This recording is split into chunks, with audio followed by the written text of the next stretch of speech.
Now, the greatest radio shows of all time.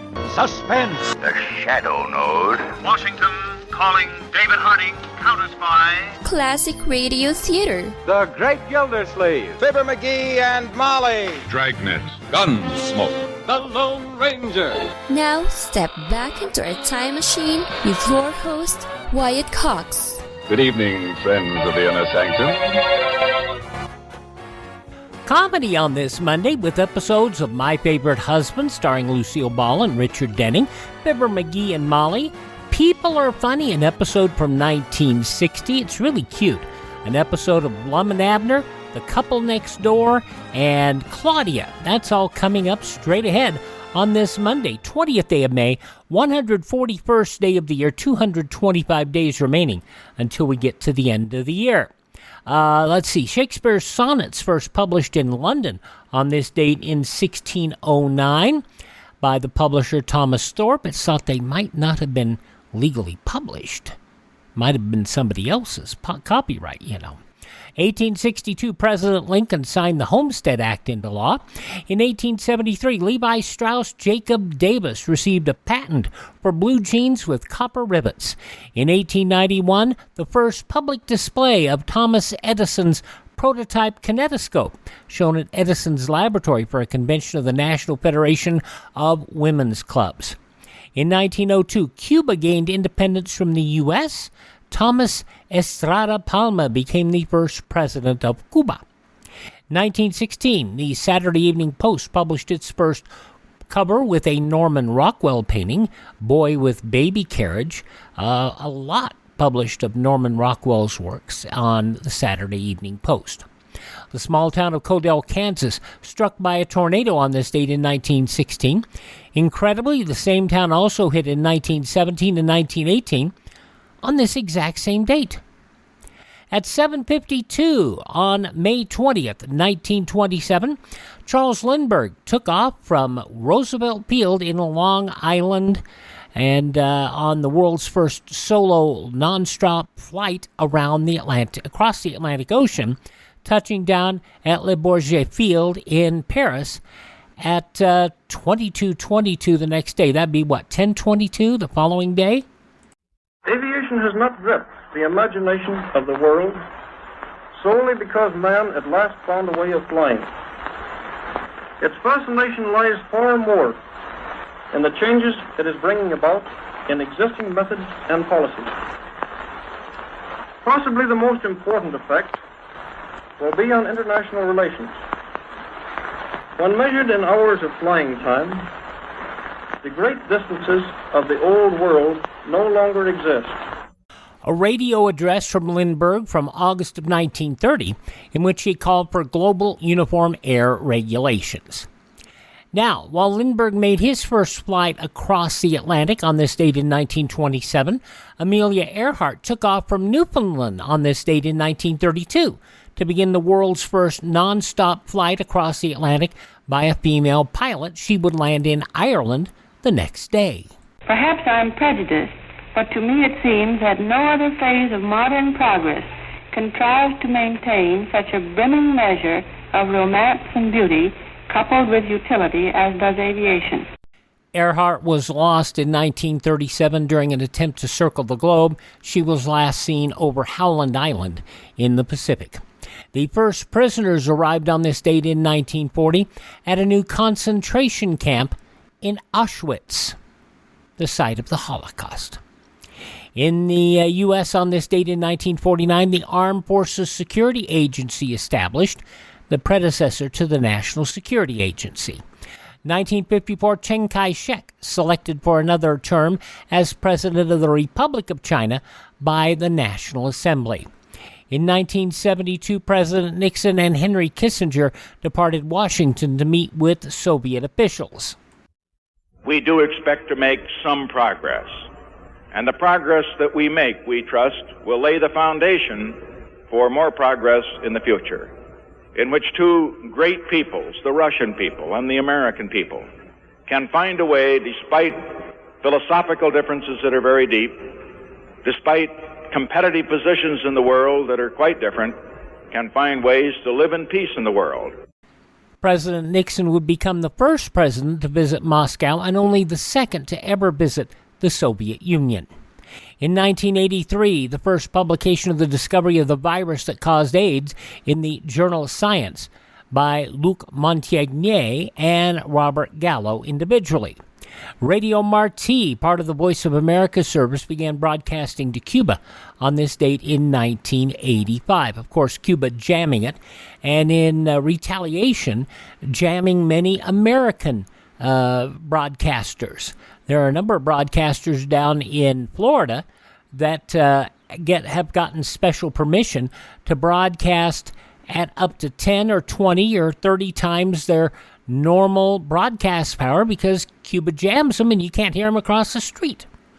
In 1989, the Chinese authorities declared martial law in the face of pro-democracy demonstrations, setting the scene for the Tiananmen Square massacre.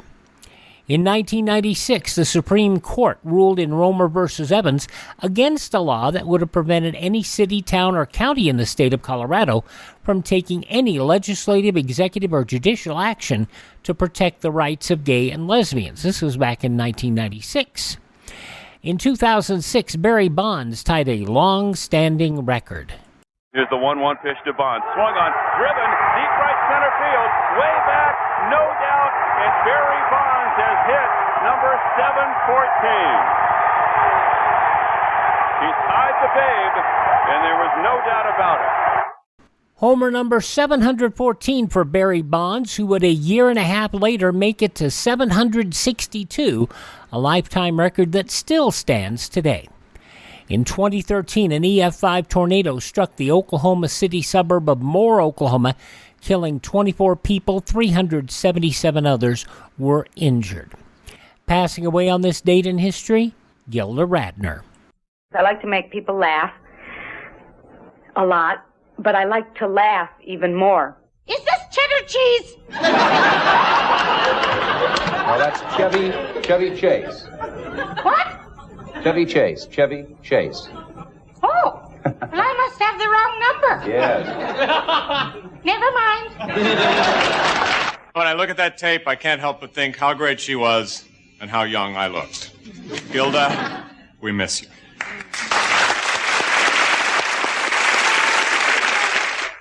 Emily, Latella, Rosanna Dana, so many wonderful characters. Gilda Radner, passing away on this date in history. Also passing away on this date, Pope Paul the 21st, Christopher Columbus, the Macho Man, Randy Savage. Oh, yeah. And Robin Gibb, passing away on this date in history. Let's look at some of the birthdays on this date. They include First Lady Dolly Madison, William Fargo, the co-founder of Wells Fargo and Company, Jimmy Stewart, born on this date, Israeli General Moshe Dayan, comedian George Gobel, and there you go. David Hedison from Voyage to the Bottom of the Sea. Also, Dr. Jack Kevorkian, Dr. Death, and Joe Cocker, all born on this date in history. Hi, this is Jeff Foxworthy. It is now time for the birthday announcements. The following people are now officially older than dirt. From the Omega Man and License to Kill, Anthony Zerbe is 88. Cher, 78 today. He was Doug McKenzie and SCTV fame. Dave Thomas, 76. From Star Trek IV, The Voyage Home, and also with the Go-Go's. Jane Wheedlin is 66. Balki Bartolomeusz on Perfect Strangers. Bronson Pinchot, 65. From Star Trek Enterprise, John Billingsley is 64. From Scandal, the grandson of Samuel Goldwyn, Tony Goldwyn, 64. Natalie in The Facts of Life, Mindy Cohen, 58. From Deadwood and Justified, Timothy Oliphant is 56. The Road Dogg, Jesse James. Pro wrestler Brian Gerard James, B.G. James. His father, Bob Armstrong, who passed away, a tough son of a gun. The Road Dogg is 55 years old today. Race car driver Tony Stewart, 53. He's retired now. Busta Rhymes, 52. From the Gilmore Girls, The Good Wife, and The Resident, Matt Shurshi is 47. Rachel Platten, This Is My Fight Song, 43 years old today. Country singer Joe Pardy is 39. And Jeffrey Barathon on Game of Thrones, Jack Gleason is 32. Those just a few of the people who celebrate the 20th day of May as their birthday. If this is your birthday... Hi, we're the Four Freshmen, and we just want to say, Happy birthday to you! And we'll start the funny stuff in just a moment with an episode of My Favorite Husband starring Lucille Ball and Richard Denning. That's coming up next here on Classic Radio Theater with Wyatt Cox.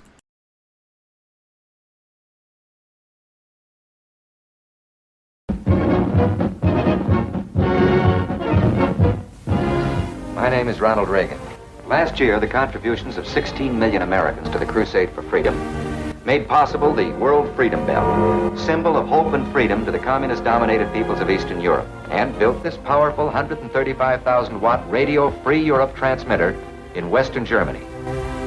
This station daily pierces the Iron Curtain with the truth, answering the lies of the Kremlin and bringing a message of hope to millions trapped behind the Iron Curtain. Grateful letters from listeners smuggled past the secret police express thanks to Radio Free Europe for identifying communist quislings and informers by name. The Crusade for Freedom is your chance and mine to fight communism. Join now by sending your contributions to General Clay, Crusade for Freedom, Empire State Building, New York City. Or join in your local community. And you're listening to Classic Radio Theater with Wyatt Cox. Let's start off 75 years ago. May 20th, 1949, an episode of My Favorite Husband starring Lucille Ball and Richard Denning, and Liz Cooper is feeling old. It's time for My Favorite Husband starring Lucille Ball. Jello, everybody.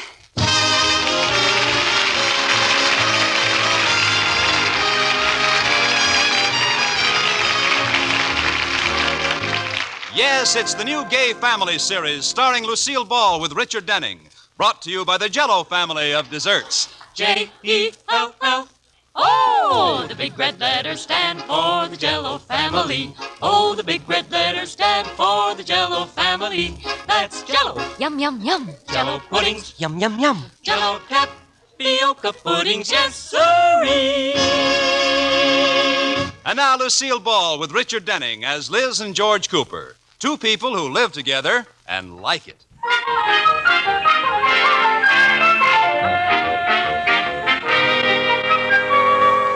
As we look in on the Coopers tonight, it's evening, and we find George Cooper sitting in the living room reading the paper.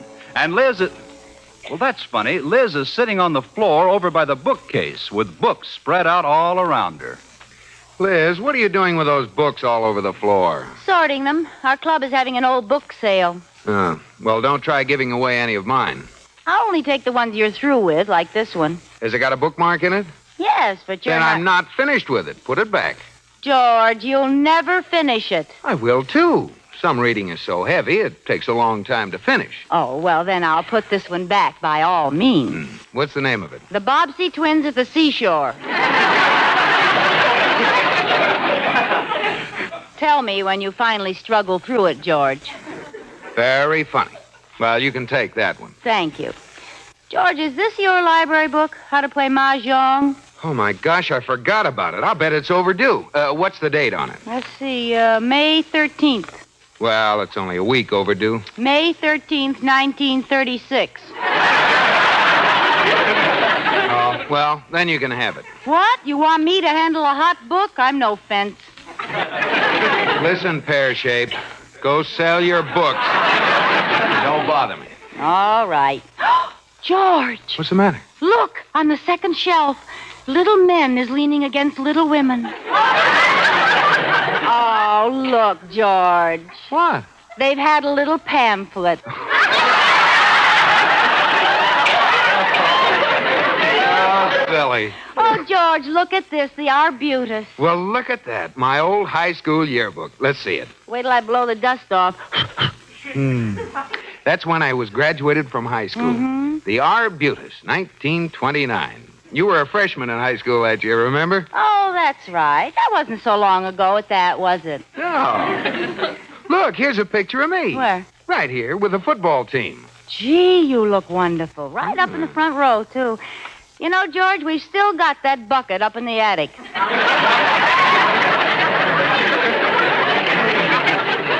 Here, let me take it, Liz. I want to read some of those things the kids wrote to me. Remember every time the annual came out, you could tell how popular you were by how many kids wrote in the margins of your copy. Yeah, and they wrote the silliest things. Look at this one. In your golden chain of friendships, let me be one of the links. Oh, here's a beaut. Think of your friends as bananas and count me as one of the bunch. Oh, look, there's a picture of you here. Me? Yeah, as a freshman princess. Let's see. Oh, no! Look how short my dress was. So that's what knees look like. Oh, don't I look awful? No, you were lucky. You had dimples in your knees. Lucky nothing. I used to spend each night kneeling on 2 collar buttons. No. I did, too. One of my knees still keeps rolling under the dresser.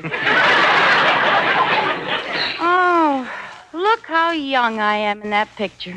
You sure were beautiful. And young. Would you like me to be that young again, George? Sure. Then we could wear father and daughter sunsuits. I'm serious, George.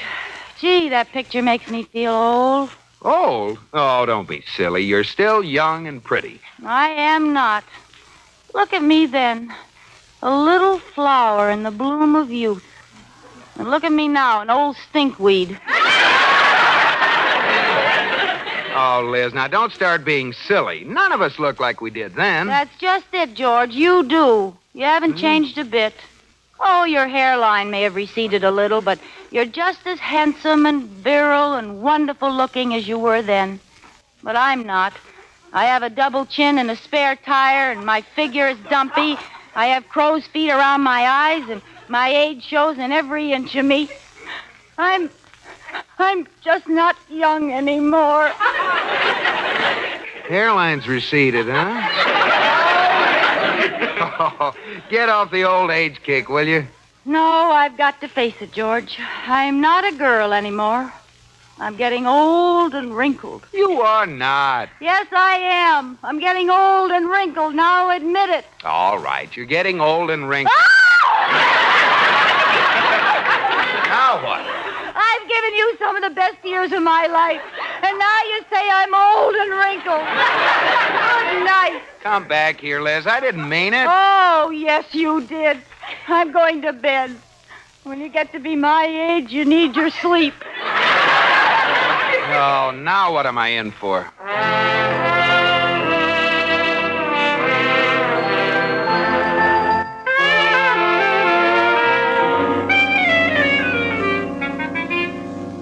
Mirror, mirror on the wall, who is the oldest one of all? Mrs. Cooper. I am? Oh, Katie, it's you. If you don't mind my asking, what are you doing mumbling in front of the mirror? Katie, I'm not young anymore.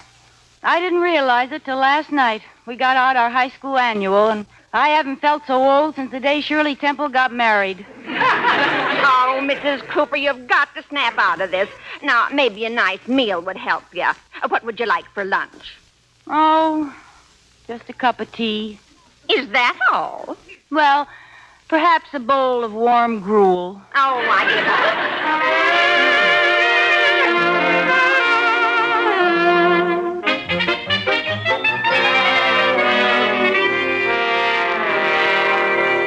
Now, let me review this, Mr. Cooper. You looked at an old high school annual the other night, and your wife suddenly decided she was old? That's right, Doctor.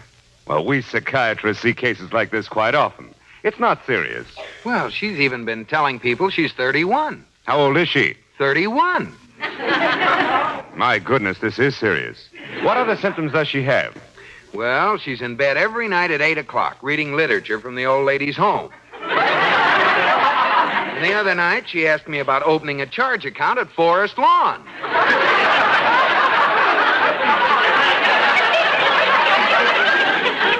What can I do? Well, fortunately, it's simple.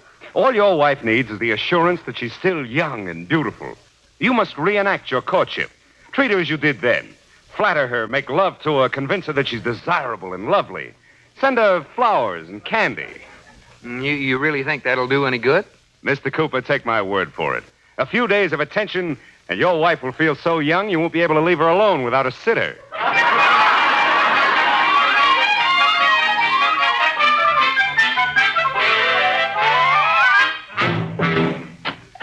Liz, I'm home, honey. Where's my little baby? Here I am, George, sitting in front of the fire. Old rocking chair's got me, name by my side. Oh, Liz, what's a beautiful young girl acting like that for? What beautiful young girl. Who came in? You, dear. Guess what I brought you, Liz? Did you bring me something? You didn't have to bother. George, I don't want to be a burden to you in my old age. Now, stop that. Guess what I brought? Just what you need to make you feel good. A hot water bottle? No. Look, flowers and candy. Oh, roses. Roses are for young girls. George, some violets would have been nice. Well, how about a piece of candy, Grandma? Or do you have upper plate wobble? Oh, George. Oh, Liz, I didn't mean it. Oh, come on. I think you're beautiful. I always have and I always will. You're beautiful and you're young. George, why did you bring me candy and flowers? You haven't done that in years. Well, to show you that I'm crazy about you. What have you done? Liz, if you don't snap out of it... Now, if you'll pardon me, I'll go to my room and rest. Rest from what? You haven't done anything but eat breakfast. What tired you? Did Katie leave the crusts on the toast? Go on, have your fun, George. Isn't it enough that you found a new life for yourself? I'll see you later. Oh, what have I done to deserve this? Little old lady, young and fair, you're in everyone's hair. Hello? Dr. Stewart, this is George Cooper. It didn't work. Oh. Well, sometimes a wife won't believe flattery when it comes from her husband. Your wife needs attention from some other man. Well, I don't know if I like that idea or not. Believe me, it's the only system that'll work. And I know just the man. He's charming, attractive, clever, and exactly the romantic type to take her mind off her troubles. Do you think he'd help me out? I'd be glad to. As long as you ask me, all right. I'll be out in the evening. Okay. I'll say you're an old fraternity brother, and you've just dropped into town. Good. I'll see you at 8 o'clock.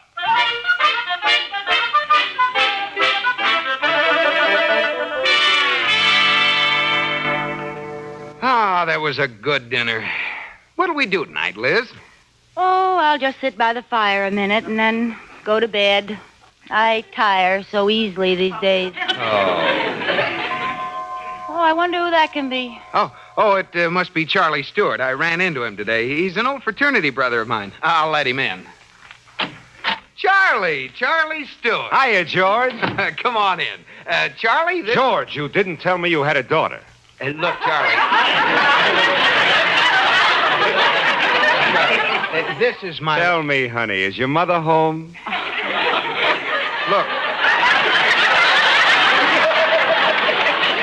Look, Charlie, I'm trying to tell you Let that him alone, George. He's doing all right. I'm George's wife, Mr. Stewart. Wife? Why, you old cradle snatcher, you. Why, Mr. Stewart. George, you told me she was young and pretty, but you didn't say she was beautiful. Why, Charlie. We always figured in school that George would pick a beauty, but we never expected a queen like you. Why, Chuck. George, why haven't you had good old Charlie here before? I just got into town today. It's the first time since we graduated. Oh. Yes. Charlie and I were great friends at college, weren't we, Charlie? You said it. I'll never forget those good old days at Indiana U. Indiana? Ixnay. Oh, that's where I took my postgraduate work. I'll never forget those days at good old Ixnay.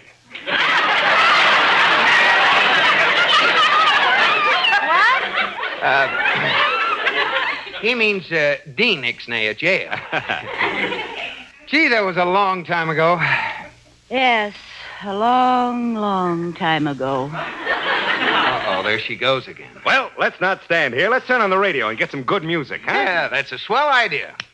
Maybe we can get my favorite program, Life Begins at 80. Oh, no. We're going to get some dance music. I feel like dancing. How about you, George? Good idea. I feel like dancing, too. Well, you two go ahead. I'll watch. Listen, they're playing a samba. I've always been too busy to learn the samba. Will you teach me, Mrs. Cooper? I'm sorry. The last dance I learned was the black bottom. Nonsense. I can tell by looking at you. You could teach me in a minute. Oh, listen to that beat. Well, I have seen it done. Good girl. Now, I'll just put my arm around you like this and hold you real close. Is that the right position for the samba? No, but don't let that stop you. Just a minute, Charlie, old man. Don't you think you better wait for the music to start again? Just the treatment, George, the treatment. Oh, that's right, the treatment. What are you two whispering about? Oh, nothing, just college secrets. Oh, who cares about man talk when there's a beautiful woman around? Shall we dance, Liz? All right. Now watch my feet. All right. See? Back and forth. That's it. Back and forth. Back and forth. Back and forth. Back and forth.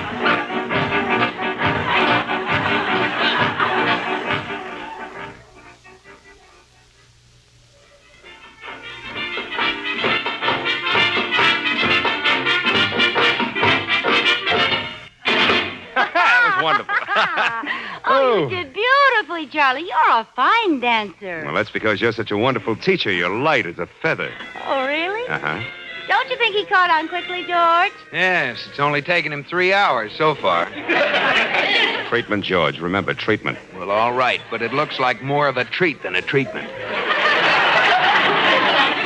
Oh, George, what'd you turn the radio off for? Well, I'm tired of dancing. Let's sit this one out. Liz. What? Liz, what's the sense of kidding? Come here. What? I don't care about dancing. It's just a chance to hold you close to me. But, Charlie... You're gorgeous. You're gorgeous. You're ravishing. I can't take my eyes off you. Hey, what are you two whispering about? I've never met anyone who did this to me before. You're everything I've ever dreamed of. Everything now, I've listen, cut that out. Treatment, George. Treatment.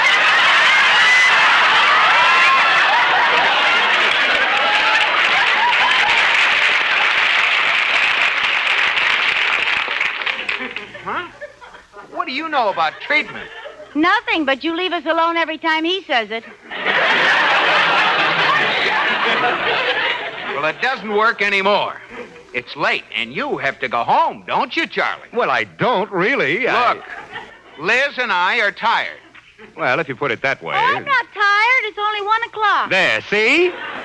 Well, let's put it this way. I'm tired of you. Why, George. Remember the treatment, George. To heck with the treatment. You're fired. Fired? What are you talking about? He's not an old schoolmate. He's a psychiatrist. I hired him to come here and try to snap you out of this old age nonsense. What? Good night, Dr. Stewart. Good night, Mr. Cooper. I'll send you my bill in the morning.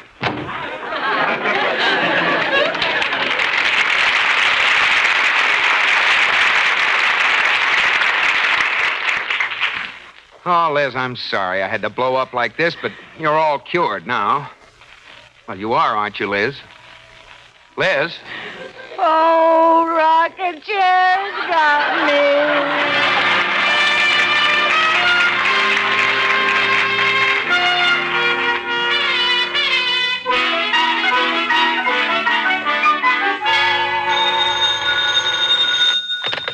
Cooper residence. Katie, this is Mr. Cooper. I just called to see how Mrs. Cooper's been acting this morning. I'm afraid she's just as bad as ever, Mr. Cooper. The last time I saw her, she was making out her will. Her will? What does she have to will to anyone?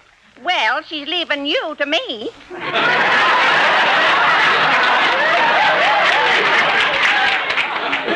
Oh, that's generous of her. Look, Katie, I'm going to try something drastic. I'm going to bring home a companion for her. An old lady about 70 years old. Oh, Mr. Cooper. Yeah, and when she sees the difference between them, it ought to shock her out of her. I think that'll work. Well, I'll see you later. I'm going to pick up Mrs. Green at the old lady's home. Oh, what a wonderful morning. Oh, Katie, who was that on the phone? Oh, well, friend of mine. Did you finish your will? Oh, that was just a silly thought. Isn't it a wonderful day? Well, what happened to you? This morning you were Grandma Moses, and now you're Junior Miss. Oh, I had a call from someone. Who? That psychiatrist who was here last night. He called up and asked me for a date. Well, he didn't have any effect on you last night. I know, but last night he was hired by George. This date was his own idea. But he knows you're married. Aren't you insulted? I certainly am. Isn't it wonderful? But you're not going, are you? Of course not, but I'm glad he called. Makes me feel young again. Good. Well, I guess I'd better call Mr. Cooper. He had another plan to snap you out of it. He was going to bring home an old lady to be your companion. Oh, no. Yes. I'll call him and tell him to... Oh, no. Listen, he tricked me with the doctor last night. Let me have a little fun with him. What are you going to do? Well, get me a shawl to put over my head, Katie, and some glasses to put on the end of my nose. And when George and my companion get here, I'm going to be a little old lady.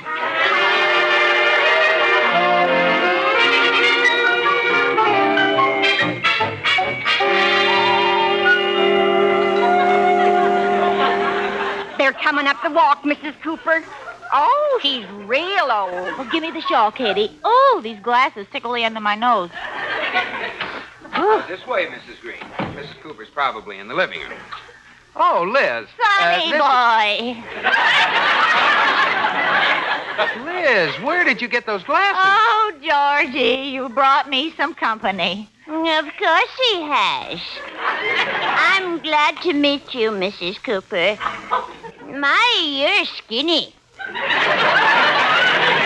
I'm over here, Mrs. Green. That's the lamp. Liz, could I see you in the hall, please? Now, run along, Georgie. We girls want to have a little chat. Of course we do. I'm 72. How old are you? 84.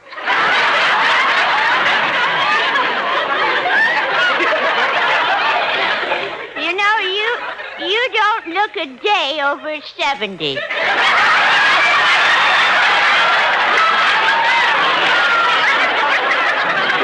Tell me, how do you do it? Penicillin. Liz? Go away, Georgie. Say, how did you get such a young, handsome husband? Penicillin. I met him through an ad in the paper. No. Yeah. He was handsome bachelor, snappy dresser, and I was elderly lady with means. Which paper did you get him through? They've got good ones. Liz, this isn't very funny. Go away. Go away, Georgie. You bother me. Now, Mrs. Cooper. Just call me Lizzie. My name's Annie. Hello, Annie. Tell me, Lizzie, do you like to dance? I used to when I was a girl, but now I've got the gout. Oh, nuts.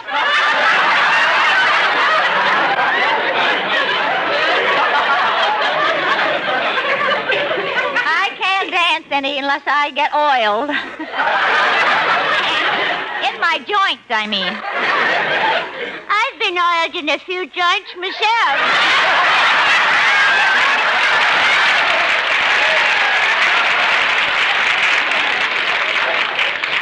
Oh, Annie, you're a caution. Yeah. Just because I got snow on my roof don't mean there's no fire in my furnace.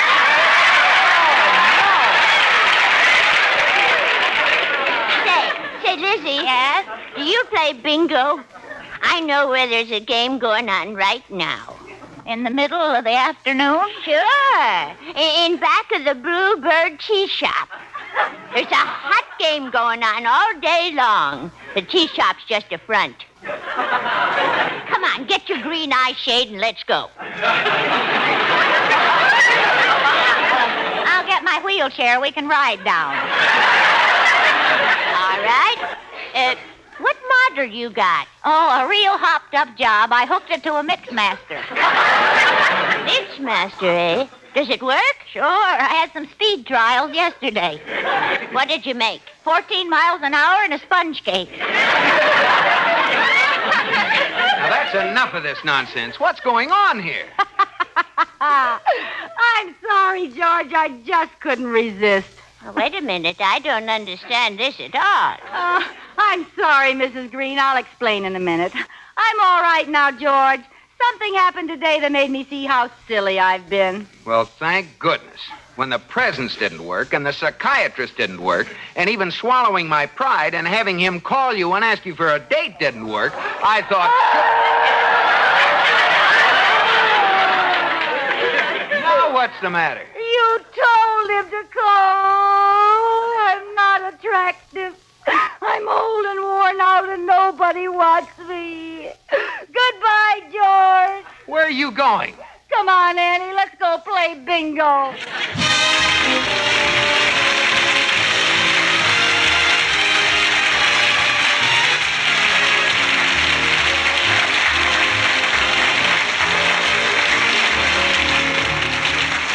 You have been listening to My Favorite Husband, starring Lucille Ball with Richard Denning, and based on characters created by Isabel Scott Rorick. Tonight's program was produced and directed by Jess Oppenheimer, who wrote the script with Madeline Pugh and Bob Carroll Jr. Original music was composed by Marlon Skiles and conducted by Wilbur Hatch. The part of Katie the Maid was played by Ruth Parrott. Lucille Ball will soon be seen in the Paramount picture Sorrowful Jones. Be sure to listen to Lucille Ball in My Favorite Husband next week. Bob Lamont speaking. This is CBS, the Columbia Broadcasting System.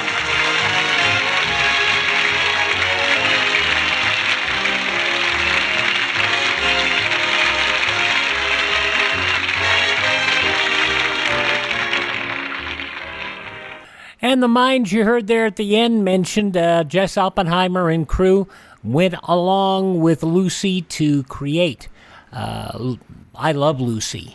They repurposed a lot of the scripts for this show into I Love Lucy. Alrighty, from 75 years ago, May 20th, 1949, My Favorite Husband here on Classic Radio Theater with Wyatt Cox. Tomorrow, we'll get back to crime with Let George Do It, Inner Sanctum Mysteries, Nick Carter, Master Detective, Boston Blackie, and another episode of Superman. But right now, we'll head to see what's going on in the household of Fibber McGee and Molly. That's coming up in just a moment.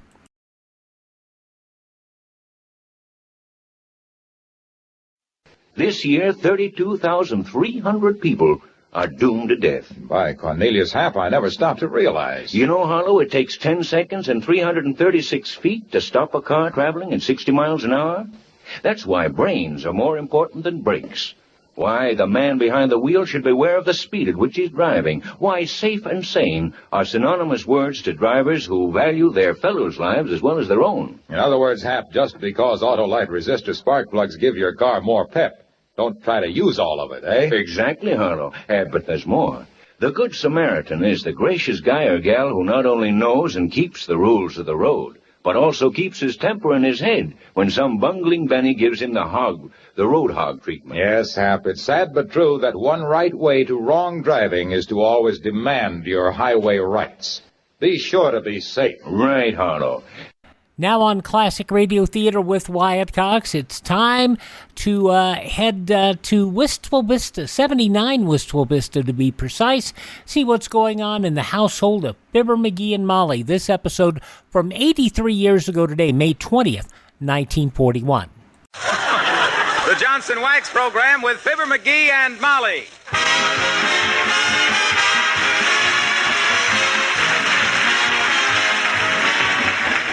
The makers of Johnson's Wax and Johnson's Self-Polishing Glow Coat present Fibber McGee and Molly, written by Don Quinn, with music by the King's Men and Billy Mills Orchestra. The show opens with Love Is.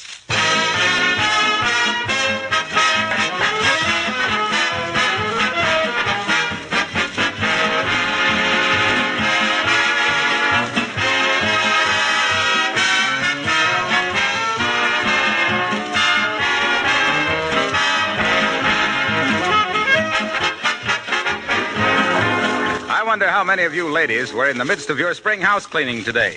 I'd like to say a few words, especially for your benefit, on the subject of protective housekeeping. That's a very important subject because it offers you a chance to save work and to save money. Let me explain just what I mean by protective housekeeping. Instead of keeping your floors, furniture, and woodwork clean during the year by scrubbing and dusting, you protect them against dirt and against wear with a tough coat of Johnson's paste or liquid wax. Then that coat of wax wards off scratches and dirt, makes cleaning and dusting much easier throughout the year, and makes annual spring house cleaning a much simpler affair. Dust and dirt cannot cling to a smooth, wax-polished surface. Fingerprints are quickly wiped away. Traffic areas on floors can be touched up without re-waxing the entire floor. When you consider that Johnson's wax adds a rich glow of beauty to floors, furniture, and woodwork, that it has 100 extra labor-saving uses, then you should certainly try protective housekeeping with Johnson's wax in your home. Insist on the genuine Johnson's wax.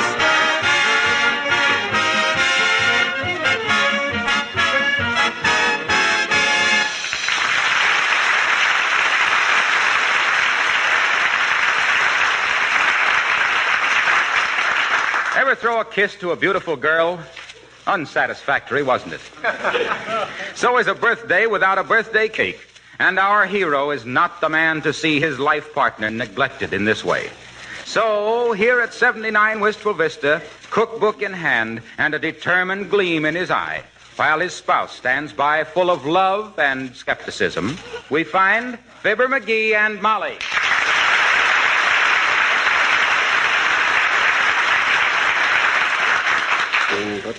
Oh, now, McGee, please, don't go to all that trouble. Put that cookbook down. What? If you must have a birthday cake for me, go out and buy one. No, sirree. I'm going to bake this with my own ever-loving hands. This is going to be a cake like you never flung a fang into. I'll bet it is at that. What kind of a cake's it going to be, dearie? Oh, shucks, I can't tell you that. It's going to be a surprise. Now, you go on in the other room and read a book or something. Oh, let me watch it. Ah, you'll keep trying to tell me how to do things. No, I won't, really. Okay, then. Sit down and be quiet. Don't smoke till you're speaking to her. Just keep quiet. Now, let's see. Budget cakes, sponge cakes, angel food cakes, upside-down cakes, party cake. Ah, party cakes. Party cake, baker's man. Now, remember your promise. Oh, I'm sorry. Page 24. Oh, here we are. 6 eggs, separated. Hey, Molly, where's the eggs? In the refrigerator. Why, that's no place to keep eggs. Takes twice as long to fry them when they're cold. I never thought of that. I'll keep them in the oven after this, dearie. Let's see now. Eggs, milk, butter, horseradish. That'll do, I guess. Oh, see. Heavenly days, you won't need all those pots and pans, will you? Look, now, you cook your way and I'll cook my way. Here, you hold 3 eggs and I'll put 3 of them back here on the shelf. Well, what's the idea? What's the idea? The recipe says to separate 6 eggs.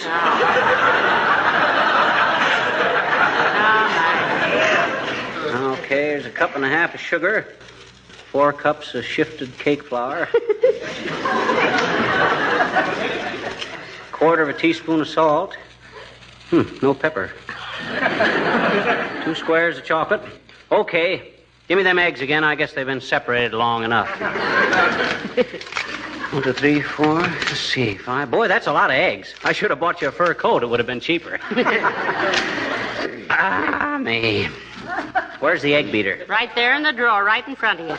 Though I always use a fork myself. Yeah, that's the trouble with you women. Some unsung genius spends his lifetime inventing an egg beater to save you trouble, and what do? Ignore it and use a fork. Well, now listen, you men are no better. What you mean? You spend your young manhood looking for a good cook to marry and then mess around the kitchen yourself. Here, what are you doing? Well, I'm squirting a little sewing machine oil on this egg beater. Dear. It's kind of stiff. But listen, your cake will taste like oil. Oh, no, it won't. I took care of that. I mixed a little vanilla in with that oil.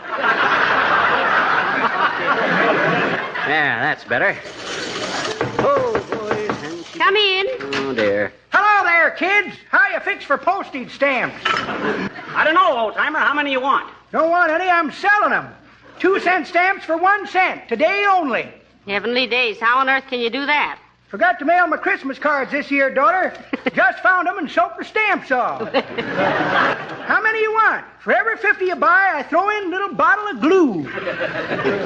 Hey, what you doing there, Johnny? Well, it's my birthday, Mr. Oldtimer. He's baking me a cake. He is, eh?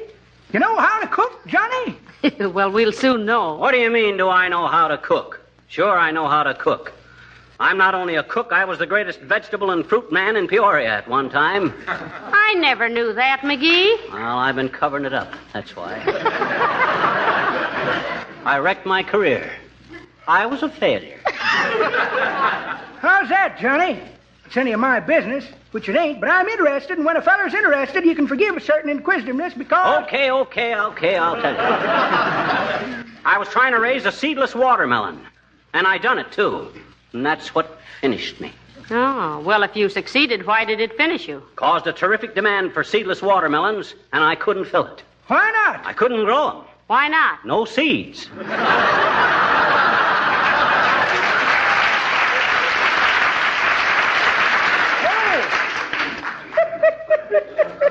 Well, as I was saying, one feller says to t'other feller, see, he says. Yes, sir, old-timer. I had such a knack with flowers and vegetables, I could even bring them back to life long after they'd wilted. Why, I'd take an old wrinkled beet and give it the McGee treatment, and presto, back from the dead. Dead Beat McGee, I was known as. Say, how about my cake? Dead Beat McGee, the ding-dong daddy of the dirt doctors, drudging in the ditches from dawn to dusk over discolored, decrepit, and darn near defunct daisies, dogwood, and deodars, dazzling doubters with my debonair displays of dilly-dallies, daffy daffodils, and dandy dandelions discovered and developed by Dead Beat McGee, the diggity-digger and daddy dude from down on the Delta and deep in Dixie, but shucks, I sound like a dad-ratted pixie.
Shift flour and salt together and fold into yolk mixture. Hey, you know where my tin snips are?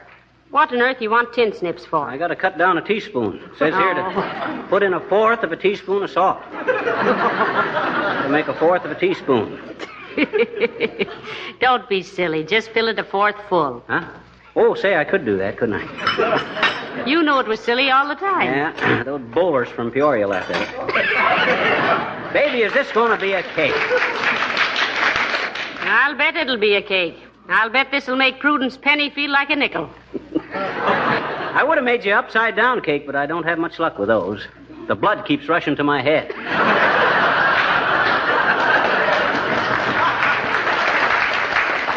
Go see who that is at the front door, will you, Molly? I gotta finish mixing this batter. All right, dearie, and I hope it gets to first base. Huh? Oh. I'm coming. Oh, can he bake a birthday cake? Fibber boy, Fibber boy. Can he bake a birthday cake? Charming Fibber. He can bake a birthday cake that'll make your molars ache, but he's a young thing and cannot leave his mother.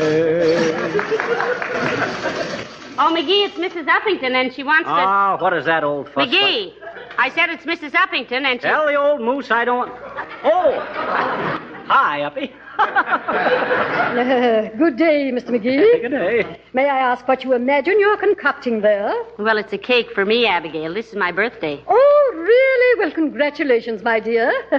I won't ask which one it is because I know. Oh, yeah? Well, which one? Her last one, if she eats any of that cake. Oh, I don't know, Uppy. I swing a pretty nasty casserole when I put my mind to it. Really? Yeah, betcha. Let me know when your next birthday limps around, and I'll whip you up a cake, too. Only give me plenty of notice. Why, Mr. McGee? Well, you don't think we could get enough candles right here in town on short notice? Well, I must say, Mr. McGee, yes, that's right. That was a very bad insinuation, dearie. I'm sure Abigail isn't many years older than I am. Though I was a little flower maiden at your wedding, remember, Abigail? Oh, indeed I do, my dear. Indeed I do. Even though I was still a slip of a girl at the time, I remember asking an usher to get you a chair. You looked so tired.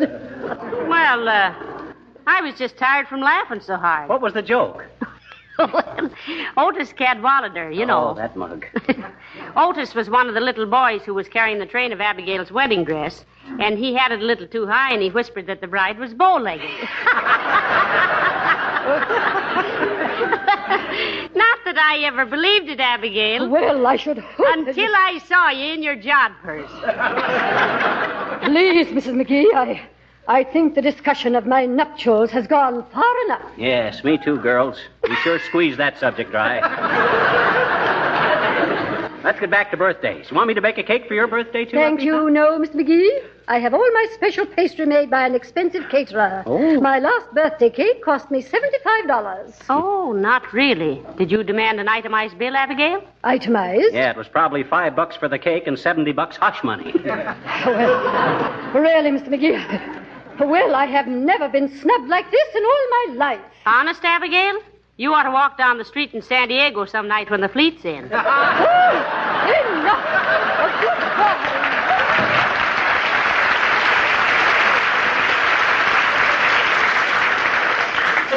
Poor Abigail. Yeah.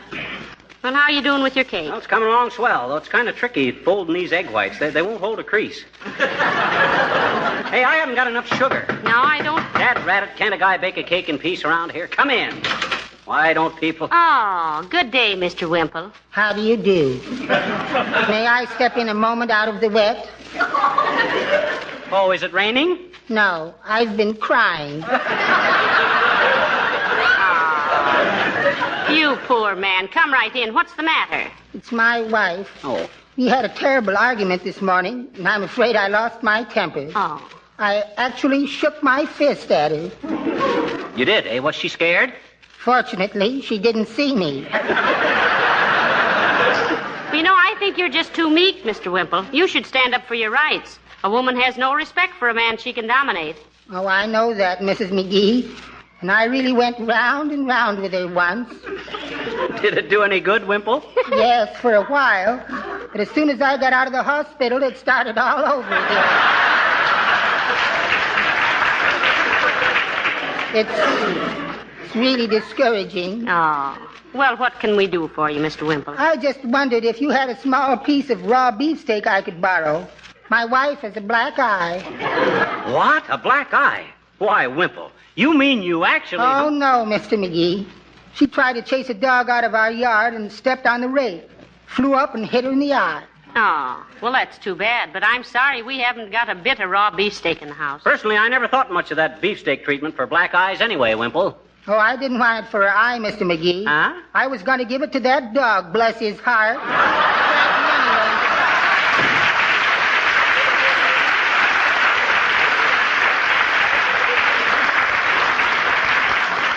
Well, poor Mrs. Wimple, that must have been a very painful experience. Oh, I don't know. It's probably the only time in her life an old rake ever made a pass at her. Must have been quite as... Hello, folks. What's it? Oh, say, what goes on? Molly's birthday, Harlow. Harlow. I'm running up a cake. Really? Well, many happy returns, Well, Molly. thank you, Mr. Wilcox, and the balance of the day to yourself. Here, let me give you a hand with that cake, Fibber. No, let go, Harlow. I know what... Hey, look out! Oh, now, Mr. Wilcox, see what you boys did. Spilled a big gob of batter on my linoleum. Yeah. Oh, that's all right, Molly. It's a simple matter to wipe it up with a damp cloth. That is, if your linoleum is protected with... We know. Johnson's self-polishing glow coat. And you spilled that stuff on purpose so you could drag in a sales talk. The idea is if you had to prove to me, of all people, how Johnson's glow coat protects the linoleum. Yes. I'm sorry. I should have known I wouldn't have to tell you how it's so easy to apply and shines itself as it dries and how it brings out the original luster and beauty of the pattern. Why, what was I thinking of anyway? Aren't you ashamed? Yes, I feel pretty bad. Well, just for that, I won't give you a piece of this birthday cake when it's done. Really? No. Oh, now I do feel bad. Oh, that's awful. No cake. I guess that'll teach me a lesson. Well, happy birthday, Molly. No cake.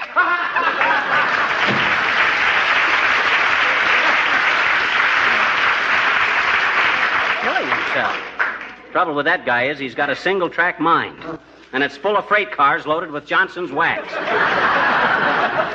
how about that sugar? Well, I'll go right away, dearie. No. Now, wait a minute. It's your birthday, and you're not supposed to do anything. I'll get it. Here, untie this apron. Thanks. I'll be back in just a minute. I'll run across the...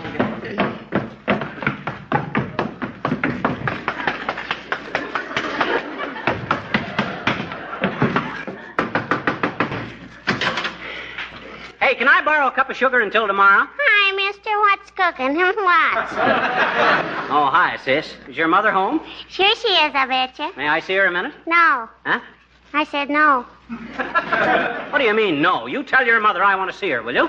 You can't see her, mister. Now, don't be obstinate, sis. I'm not being obstinate, I betcha. I'm being nice. Well, what's so nice about not letting me see your mother? She's taking a bath. Oh, why didn't you say so? Well, you didn't ask me. Well, look, maybe you can handle this deal yourself. How's about the loan of a cup of sugar, sis? Plumper graduated. You mean granulated? I says you mean granulated. Graduated means when you get out of school. I know it. I bought this sugar this afternoon on the way home. Well, how about it, sis? Mister, I told you once you can't see her. She's taking the bath, don't you remember? I'm talking about a cup of sugar. Forget your mother. I will not. She never forgets me. I didn't mean that you should. Look, let's start over. All righty. Hi, sis. Can I borrow a cup of sugar? That isn't the way you did it before. You asked if you could see my mother. Well, I'm doing it different this time. All I want is a cup of sugar. What you gonna do with it? Oh, I'm baking a cake. Oh. No fooling, mister. What do you want with it? I told you I'm baking a cake. It's my wife's birthday. Can you really cook, mister? Can you really? Certainly I can cook. Come over and see the cake in a couple of hours. I'll cut you a slice. Gee, I wish I had a slice of it now, I bet you. Why? Oh, you know. Wait here and I'll go get you some sugar, mister.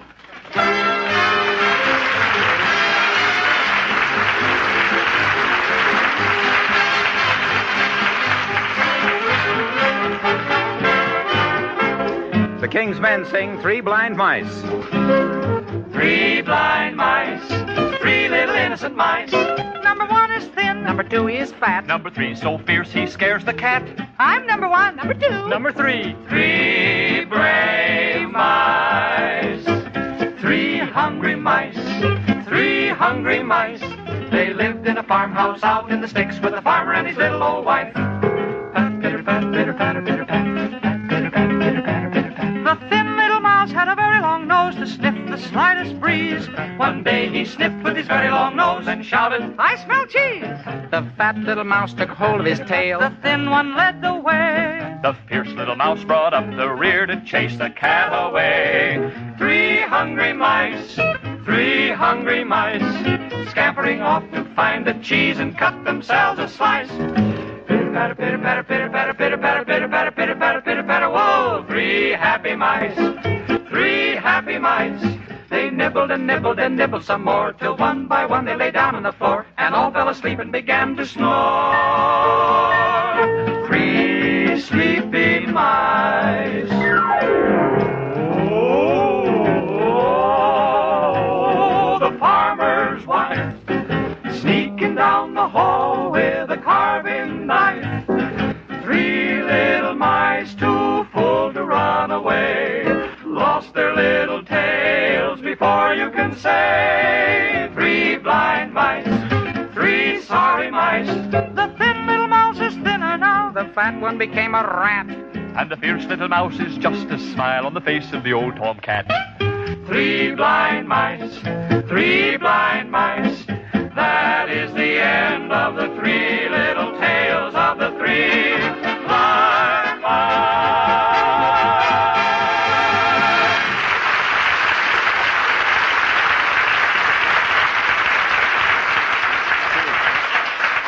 Well, I must say, McGee, that cake looks very nice. Oh, wait till you taste it.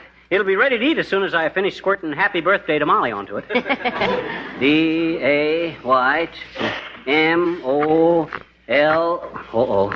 You don't mind if I just call you Moll, do you? I started too big and I ain't got room on here for Molly. Oh, that's all right, dearie. I think it looks beautiful. Shall I get the candles? No, I'll get them. Where are they? In the hall closet. Okay, you get them. All right, I won't get many either. Huh? I don't... Ma'am?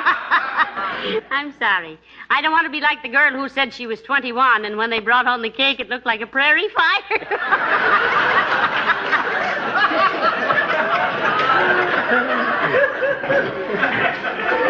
That gag will never be 21 again either. Oh, can he bake a birthday cake, Fibber boy, Fibber boy? Can he bake a birthday cake, charming Fibber? He can mix a batter up into a nifty hunk of stuff, but Here's the candles, dearie. What? Here they are. Here's the candles. What? You mean you opened that hall closet without a... I don't believe it. Let me go take a look. You start putting the candles on the cake. All right, dearie. I'll do that. Oh, dear. Who's that now? Come in. Ah, there, Mrs. McGee. Good day. Oh, hello, Mr. Gildersleeve. Well, I see you've been baking yourself a cake. Looks delicious. Oh, I didn't bake it, Mr. Gildersleeve. McGee did it. What? Why, that... He did? Why, that little cake cooker. Well, I must congratulate the little rascal. Where is he? Well, he just went in the other room to check up on the...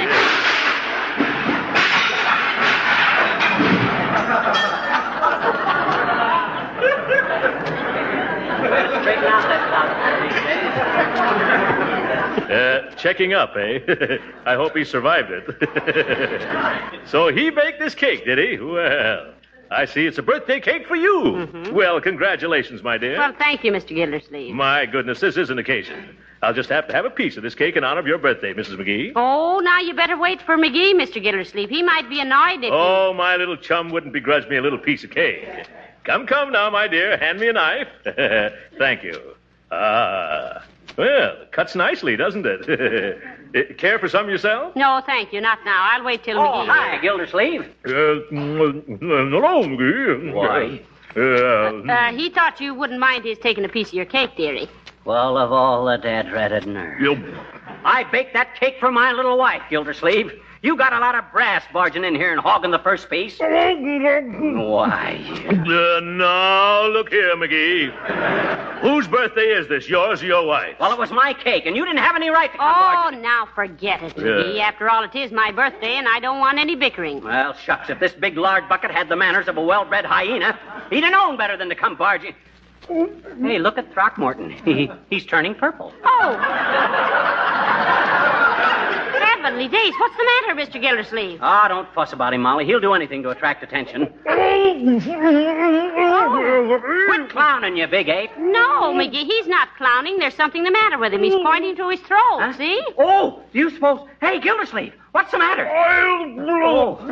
What did you put in that cake, you little criminal? I swallowed something. Get me a doctor, quick! Oh, my gosh, she did it. Quick, Molly, call an ambulance. We got to get him to a hospital. Hurry up. Oh, now, wait a minute. Take it easy now. He just swallowed a nutshell or a cork out of the vanilla bottle or something. Do something quick, McGee. Maybe it was ground glass. Hurry up, Molly. Call an ambulance. This is serious. Go on. Here, Gildersleeve. Lie down here on the kitchen table. Yes. Loosen your collar and tie. Yes. Now, take it easy.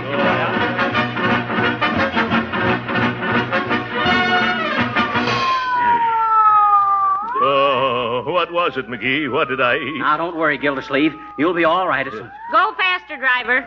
We'll have you in the hospital in 3 minutes, Mr. Gildersleeve. Oh. And maybe this will teach you not to make a pig of yourself, Frocky. I know. I'm sorry, McGee, and I certainly appreciate all the trouble you're going to save me, little chum. What do you mean, save you? I baked a diamond ring in that cake for Molly. That's what I'm trying to save. Oh. Shake it up, driver. Save you.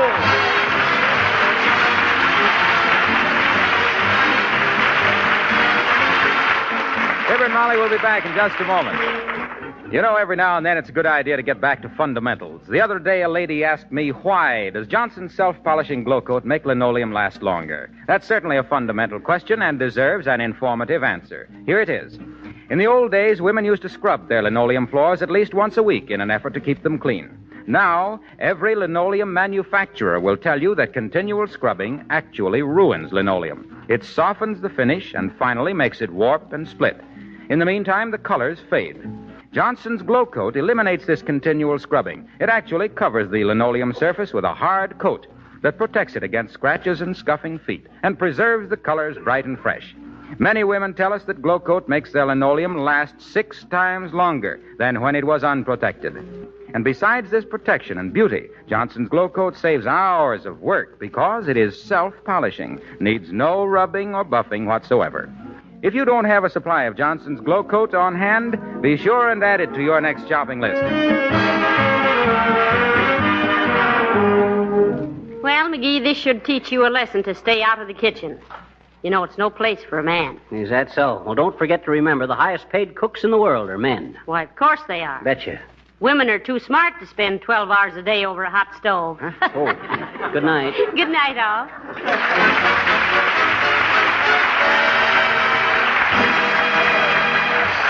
This is Harlow Wilcox, speaking for the makers of Johnson's Wax Finishes for the home and for industry, inviting you to be with us again next Tuesday night.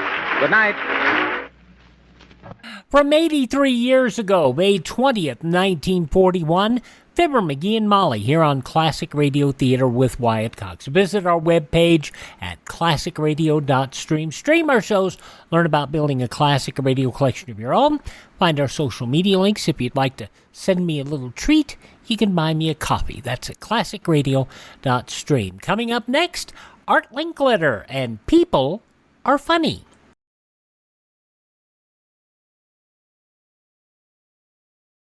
Folks, this is Riley, alias William Bendix.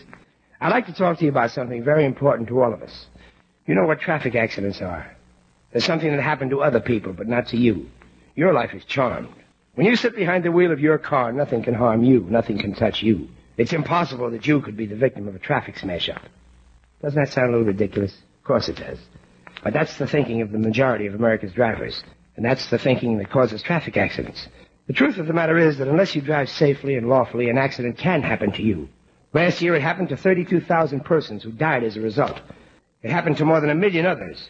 They were the lucky ones. They were only injured. In every single case, the National Safety Council reports that at least one traffic law was violated.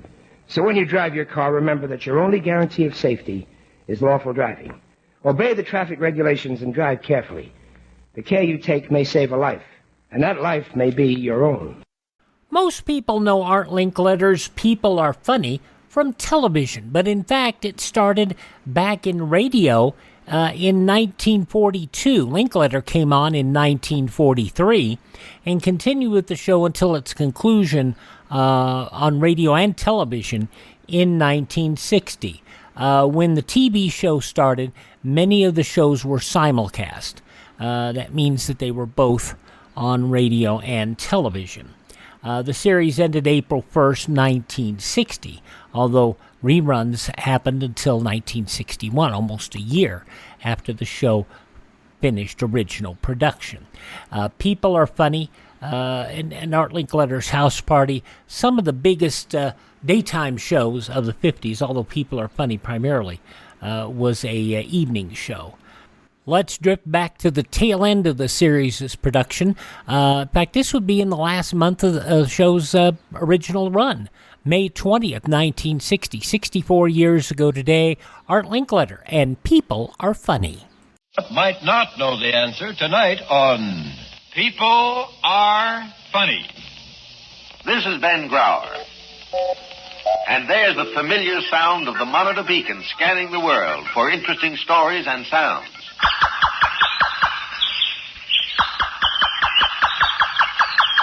That's a Japanese jungle bird. And now you're in a bird market in Brussels, Belgium. And listen, this sounds like a bird. But it isn't. It's a man. He's a champion duck caller from Greenwood, Mississippi. Yes, Monitor has an ear for interesting sounds and interesting stories. Wherever you go this weekend, take your portable radio along. Beginning Friday night and continuing all weekend, Monitor is your companion with information, entertainment, news, sports, and music. You'll keep in touch with everything from everywhere on Monitor, on most of these NBC stations.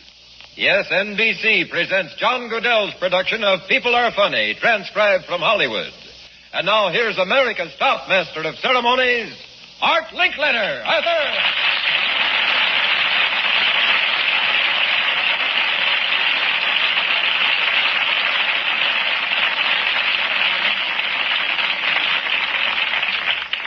A silver dollar, a bag of groceries, and a little 5-year-old girl, Tammy Merrihue, are very important guests on the show tonight. I'll take the dollar now, Tammy, because I'm going to give you a lot more than that in a couple of minutes. In fact, last week, you had a chance to take home $3,000, didn't you? Yes.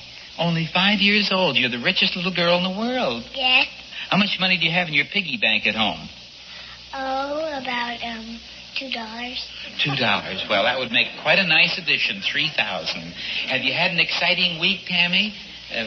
You have kittens, haven't you? Yes. Any new ones? No. What are the kittens' names? Daffy, Taffy, and Zorro. Daffy, Taffy, and Zorro, uh-huh. But you can... Not mine. There's some next-door neighbors. I babysit. My kittens sit with them.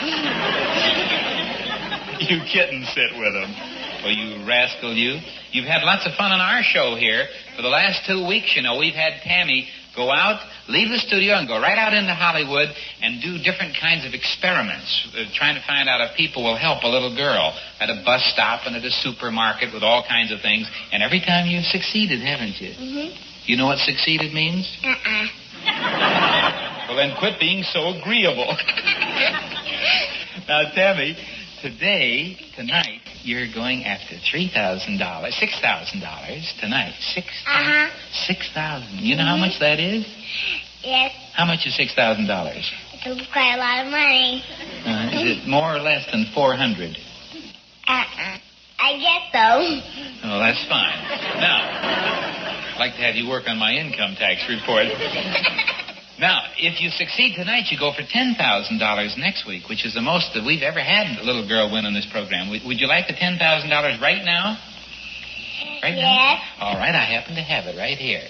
There you are. It's a $10,000 bill. Now, isn't that pretty? Mm-hmm. Now, there's only one thing wrong with that. You know what that is? Play money. It's play money. It's fake money. It isn't worth a nickel. Have you ever seen a $10,000 play money bill before? Yes. You have? Well, then this is one that you can take with you. Now, here's what we're going to have you do, Tammy. Tonight, we're going to drive you up to Hollywood. Uh-huh. And we're going to let you out at a little drugstore or a little gift store of some kind. Mm-hmm. And you're going to go in there, and you're going to have this in your purse. You will fold this up, and we'll put it away so the man can't see it. I'll put it in.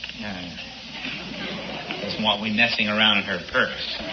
You know I've peeked in lots of ladies' purses, haven't I? All right, now, You go in, and you walk up to the man and you say, my daddy's got a birthday, and I want to buy a present for him that doesn't cost more than 50 cents.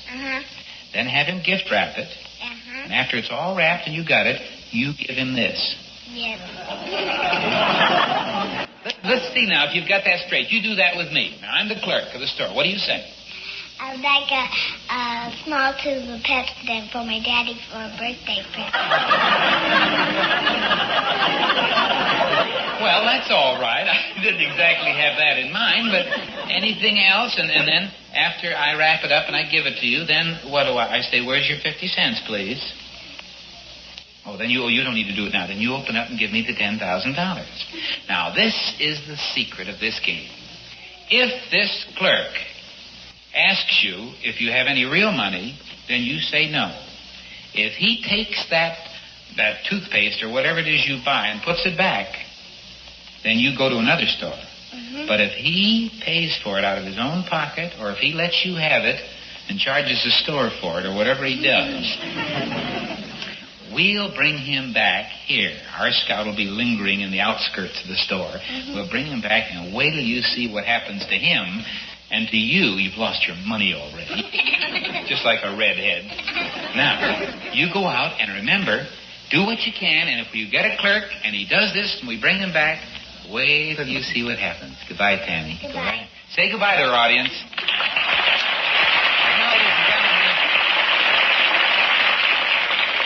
I hope for his sake that the drugstore clerk does give this little girl the gift that she has the funny money for. Because if he does, we are going to bring him back here, and we are going to give him a present right over there, back of that big screen. Would you like to see what it is? Well, you'll see it at the end of the program. And maybe he will, too.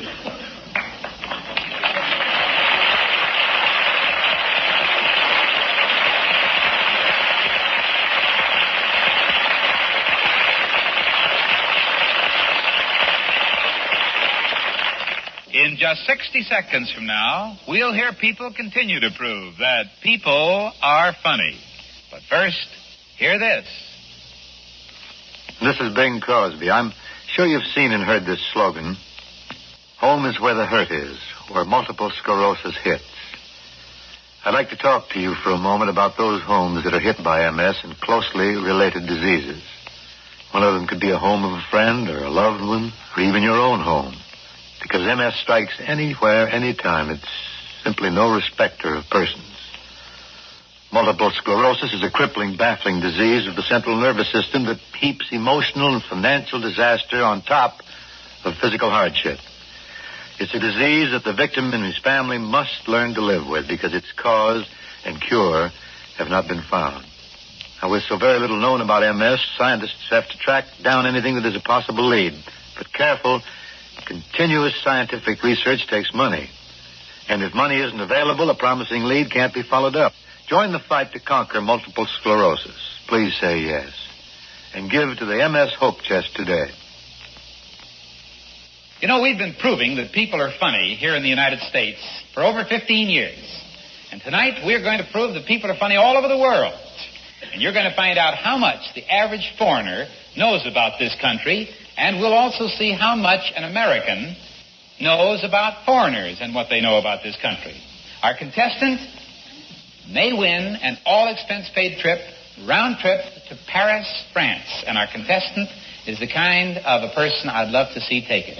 She's a 60-year-old school teacher who has spent her life teaching in the grades. Would you come out, Mrs. Knighton, please? Here she is. Let's give her a nice welcome to the show.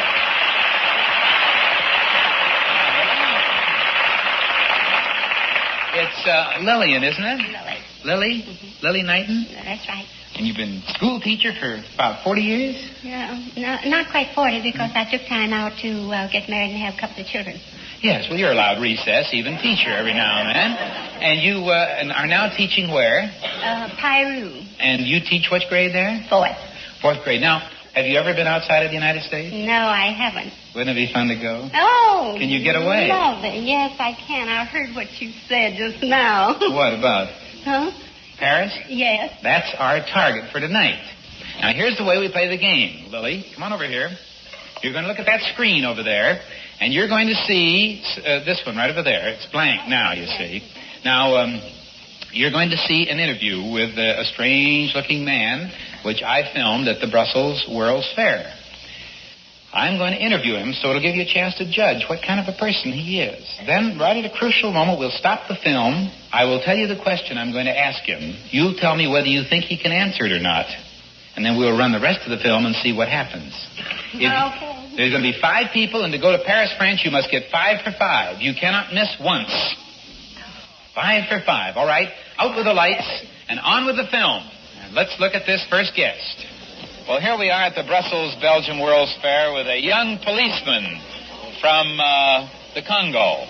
And Mr. Barsky from Radio Free Europe, will you help me here? Vous parlez français seulement? Je parle aussi Swahili. Swahili? Oui. Oh, he speaks Swahili. Now, turn the lights on. You know he's married, has a family, he's a policeman, he lives in the Congo. Now, I want to ask you, will this young man from the Congo know who is the President of the United States? Well, I don't think he'd know. All right, let's see. Turn out the lights and roll the film. Here is the question I want to ask you. Does he know who the President of the United States is? Ask him. Monsieur a posé la question si vous saviez qui est le président des États-Unis. Ça, je ne savais pas, comme j'avais dit avant, je ne savais pas quel président des États-Unis. Je ne sais pas. He does not know who the President of the United States is. How's that? Yeah, that's fine. That's one. That's 1 for the 5. 4 more right, and you go to Paris. Now, the next guest is a man from the Sudan. All right, let's turn out the lights and roll the film. I'm standing here with a friend of mine from the Republic of Sudan. Your name, sir? Yaqub Ibrahim. Yaqub Mahim? Ibrahim. Ibrahim. Yes. What language do you speak in your native tongue? I speak Arabic and English. Where did you learn English? In Khartoum. Now, there is a very nice, very tall, very good-looking, and quite well-educated man from the Republic of Sudan. I'm going to ask him this question. What is Abraham Lincoln famous for? Will he know or will he not? Yes. Do you think he... Huh? He might. You think he might? All right. I don't know. Let's roll the film. Turn out the lights and see. Do you know what Abraham Lincoln was famous for in the United States of America? I think he was famous of trying to liberate the slaves. It's one of his famous here. That's right. All right. He freed the slaves. Hey, how did you do that? Oh, I just guessed. Now, next we're going to let you see a woman instead of a man. This may be harder to judge. She's a Japanese girl from Japan, never been in the United States. Let's turn out the lights and roll the film. And here is a pretty little hostess from the Japanese exhibit at the Brussels World's Fair. Your name is? Yasuko Okada. Where were you born, Yasuko? In Yokohama. You have never been in the United States? No. Uh-huh. You would like to go? Yes, of course. Where did you learn English? In a school from parents. Now, that wasn't a very long interview, but still, it gave you an idea of the kind of personality. She's bright and pretty and alert. Here's the question. It's not political. The question is, will that young lady from Japan know what is a home run? Oh, yes, I think she would. From Japan. All right, let's see. Let's turn out the lights and roll the film. Now, I want to ask you a question about America. Mm-hmm. Do you know what a home run is? Yes, that's from... yes, I know. I forgot English.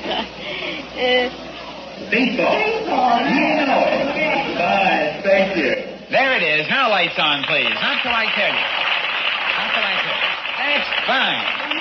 3 for 3. Now, 2 more and you go to Paris. You're doing real well. Turn out the lights and roll the film.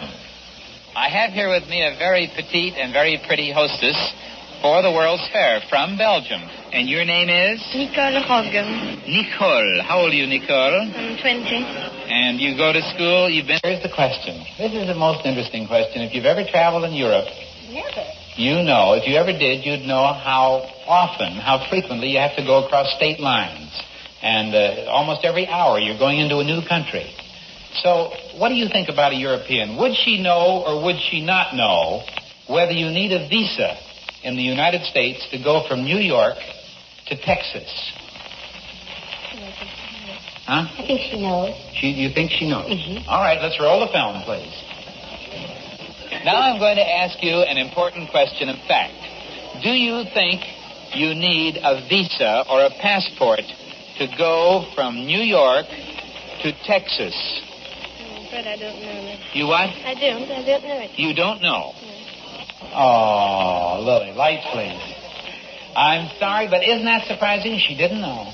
And so, Pat, what happens to that little tag there on Paris? Let's look around there and see what happens. The Paris tag comes off. Now, where is the next nearest tag? That's fine. New York. See, you can still go to New York City with all expense-paid vacation. All right, now, the next one is a man from Finland. Out with the lights and on with the camera, please. And now, ladies and gentlemen, our guest, the microphone and camera, is... Ivalo. The American way would be pronounced Ivalo. But Ivalo. Ivalo is the correct pronunciation. That's your first name only? That's the family name. And your Christian name? You're given... Veikko. But most Americans call me Joe.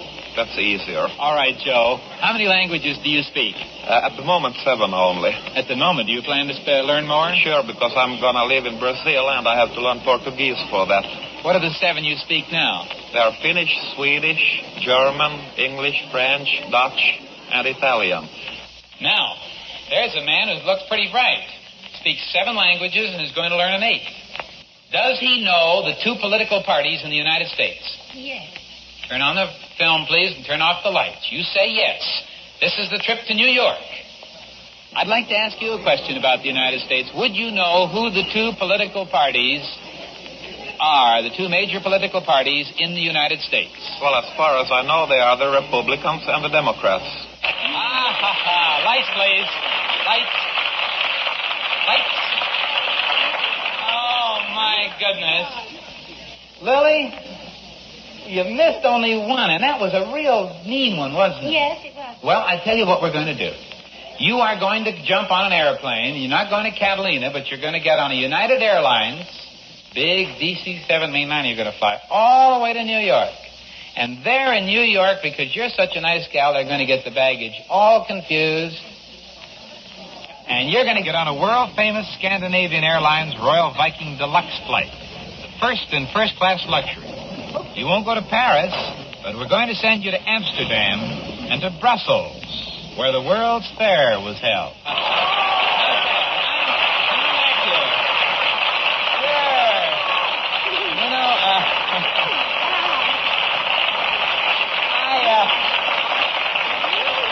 I really shouldn't have done this, but you're so good, and you've spent so many years doing so much nice work for our kids. You never had a good vacation. You never had a good vacation. Well, this is going to be the vacation to end them all. And you'll fly there on a world-famous Scandinavian Airlines Royal Viking Deluxe flight for the finest in overseas flying. And good luck to you. And bon voyage. Bye.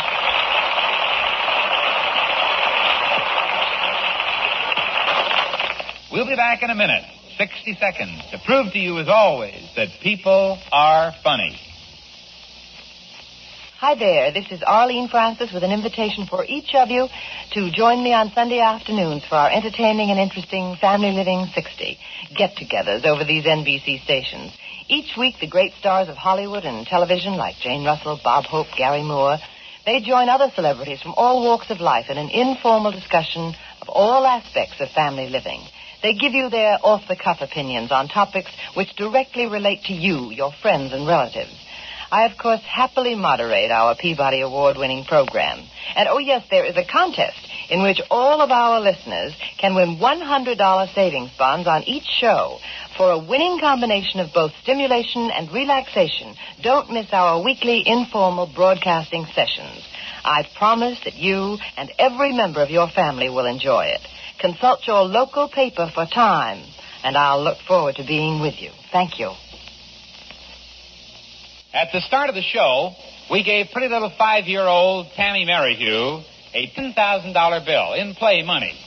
And we sent her out to a drugstore to try a very unusual and difficult stunt. And that is to go into any drugstore here in Hollywood and to ask for a gift that would be 50 cents or less for her daddy. Have it gift wrapped, and then when the clerk wanted the money, little Tammy was to give the $10,000 playbill to the clerk. Now, whether or not the clerk would go along and see that the little girl wasn't disappointed was what we wanted to find out. And so, Tammy, would you come in and tell us what happened? Here's our little 5-year-old redhead, and Tammy, we drove you uptown what happened at the first store you went to? A lady turned me down. The lady clerk? Uh-huh. Did she even wrap the present for you, or wouldn't she even do that? She didn't let me have the package. Oh, you did order something, though, didn't you? What'd you order? Do you remember? Candy. For your daddy, Yeah, there you go, And did she wrap the candy up? And then did she ask you for the money? Yes. And when you showed her the money, what'd she do? She put it back where it was. She put the candy back, brushed it off, and put it back. Then you went to another store, and what happened there? A man turned me down. Oh, my goodness. What did he wrap up? Nothing. He wrapped up nothing. He wouldn't even talk to you about anything, huh? No. What did he say? He said nothing. He said, go away, huh? A little cute redhead like you he wouldn't even talk to? Why, that mean old man. Wait till he finds out what he missed. Then where'd you go? I went to this tiny store. This tiny store? Mm-hmm. And who'd you talk to there? A woman. And what happened there? What'd you order? Some candy. And she wrapped it up? And then? I gave her the play money. She let me have it. You mean she took the play money herself? And let you take the candy? Well, then, did you ask the man who'd driven you up there from this program to try to get her back? Yes. And did she come back with you? Yes. Let's find out who helped this little girl. Here's the lady now. How do you do? Well, this little girl, who are you? I'm Dorothy Bradner. From where? Well, I live right here in Hollywood. And where do you come from originally? England. England. How long have you been in this country? 13 years this month. Are you one of the war brides? You sure am. Married one of our GIs? That's right. What do you do at the drugstore? Well, I cosmetics and everything I can do around the drugstore. What drugstore is it? Plato Pharmacy. Where is that? It's on the corner of Wilton Place and Hollywood Boulevard. Now, you're just a clerk there. You don't own the store or anything. Store. And when she came in, this cute little doll, what did you think at first? Well, I thought it was a little strange for a little girl to be out so late. Yeah. And I asked her what she wanted, and she told me that she wanted some candy for her daddy. And I asked her what kind of candy she wanted, and she didn't seem to know. And I said, well, do you have any money? She said, yes. And I said, well, how much do you want to spend? And she said, about 50 cents. So I went over, took this, and she liked that, and she showed me the money, and I thought it was a pretty poor trick for a man to play on a child, send her without play money. Yes, some father. Wasn't that awful? Some mean father to send this little girl out. She looked up at me with such, like a little cocker spaniel with those little brown eyes. And please, she said. Please, she said. So who paid? Well, I did. I have 2 children, too, and, I just couldn't. How much did the candy cost? 50 cents. 50 cents. No tax. No tax. All right. How old are your children? I have one 6 and one almost 13. Oh, my. And you're helping bring the family up by working in the drugstore. That's right. Well, that is real nice. And she gave you back your $10,000 bill? And the candy? Yes. And she paid for Daddy's birthday present. Then, of course, was the first time you knew that this was any kind of a stunt. Well, I went out to see where the child was going because it was getting dark, and then someone came up and said, we're from Art Linkletter. Sure. Yeah, and you accepted play money for candy. Well... Ladies and gentlemen, immediately go to the Plato drugstore at the corner and ask for Mrs. Bradner. Mrs. Bradner. She accepts play money for anything up there. Mrs. Bradner, You are very sweet, and you were the third one. The other two turned her down. And we want to see how generous and how thoughtful and kind people are. And we think it should be repaid. So, how much was it, 50 cents? Fine. There you are. There's your 50 cents. You're certainly welcome. Now, oh yes, we have one other little gift for you, in addition to the 50 cents. Do you like to go camping? Do you see the tent there? Huh? I never have time to go camping. Well, you will, because this is an army tent. Would you like to have it? Where would I put it? Wait till you see what's behind it, because what's behind it is for you. So, boys, pull up the cover and let her see her prize.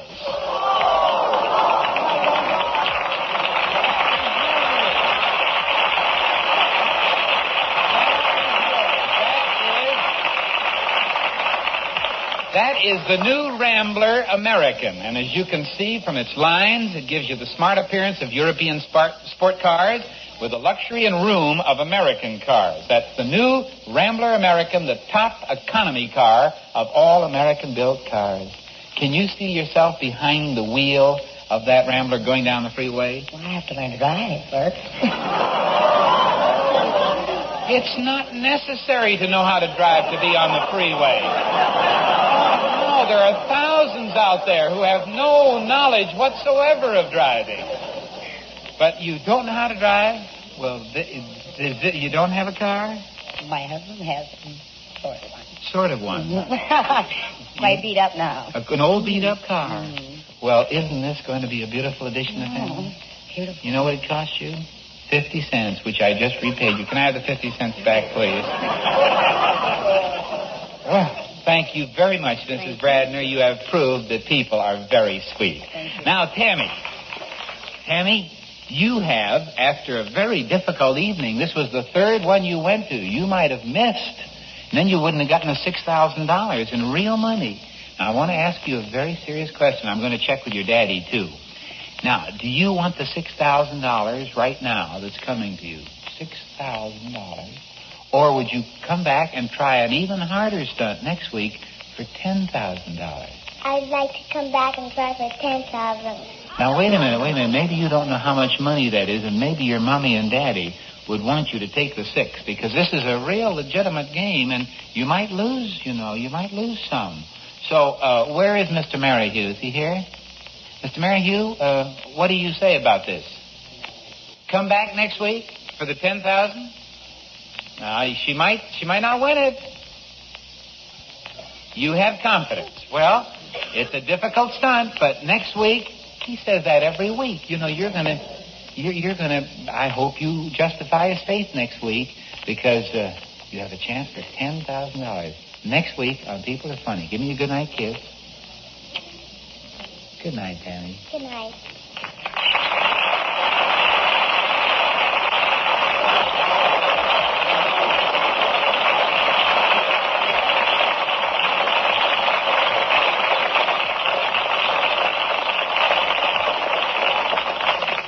Do you think people are funny? If you're still not convinced, listen to what we'll do in just a moment. This is Celeste Holm asking you, if you had a neighbor out of a job for a long time, what would you do? Of course, you'd send over a little extra food and maybe some clothes for one of the children. But the best thing you could do is to help him get work. Right? Well, you do have a neighbor out of a job. He lives halfway around the world, but he's very much your neighbor, and he needs your help. CARE, acting for you, is the agency to do the job. Let's say your world neighbor is a refugee from China, just arrived in the free world of Hong Kong. A CARE food package will keep the family going for a while, but food gets eaten up, and nobody wants charity forever. So then comes the next CARE package, perhaps fishing gear, tools of his trade. With it, he can go to work and support his own family. He wants that, and so do you. Helping through CARE makes good sense. Make sense in your own generosity with dollars to your local CARE office. That's all for tonight. Next week on People Are Funny, a little girl will try to parlay a $2 kitty into a $10,000 pot of gold. Good night, everybody. May 20th, 1960, People Are Funny here on Classic Radio Theater with Wyatt Cox. During its final season, the show was 29th out of the top 30 on all stations, on NBC, CBS, ABC. You still had over 11 million people watching the show every week, and of course, it was also on radio. Coming up next on Classic Radio Theater with Wyatt Cox, we'll listen to Lum and Abner as they have a special guest, a guy with kind of a funny nose, you know?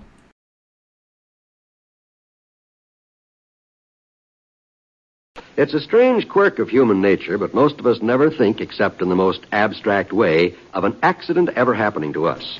It's always the other fellow who's involved. But nevertheless, accidents go right on happening at an ever-increasing, alarming rate. And it can't always be happening only to the other fellow. For instance, 1 out of 5 families will have a traffic accident this year. Think of that. And how can you be sure you won't be that one? Well, there's one way of piling up some percentages in your favor. A few simple precautions will guarantee better accident odds for your family. For one thing, remember it's not always easy to stop quickly in wet weather. Drive so that you can stop when and if you want to. And always drive with a clean, clear windshield. There are a great many safety precautions, and for the most part, it's simply a matter of applying common sense to driving. Just remember to drive as if your life depended on it, because it does. Special guests didn't happen very often on Lum and Abner, but there were a couple of times. One, Jack Benny came down to accept a diploma from their special school. And the other was this time, when Bob Hope, after some time of sending people out to check on Cedric Wehunt, actually showed up. This episode, the head of it, and this is where the climax of this particular series of shows, 78 years ago, May 20th, 1946, where Bob Hope visits Pine Ridge, Arkansas.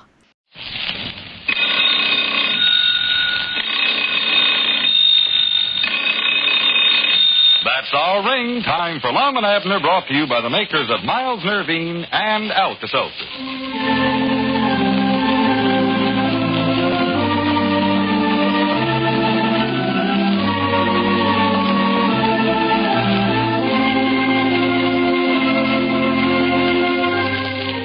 This is a big day in Pine Ridge. Bob Hope is coming to see Cedric Wehunt on some kind of business. Whatever this business is, it must be important, because all last week, Mr. Hope's associates were in town making preparations for this meeting. The only clue the old fellows have to go on is Cedric's admission that he sent a letter to Hope a couple of weeks ago. Well, we'll soon see what happens next.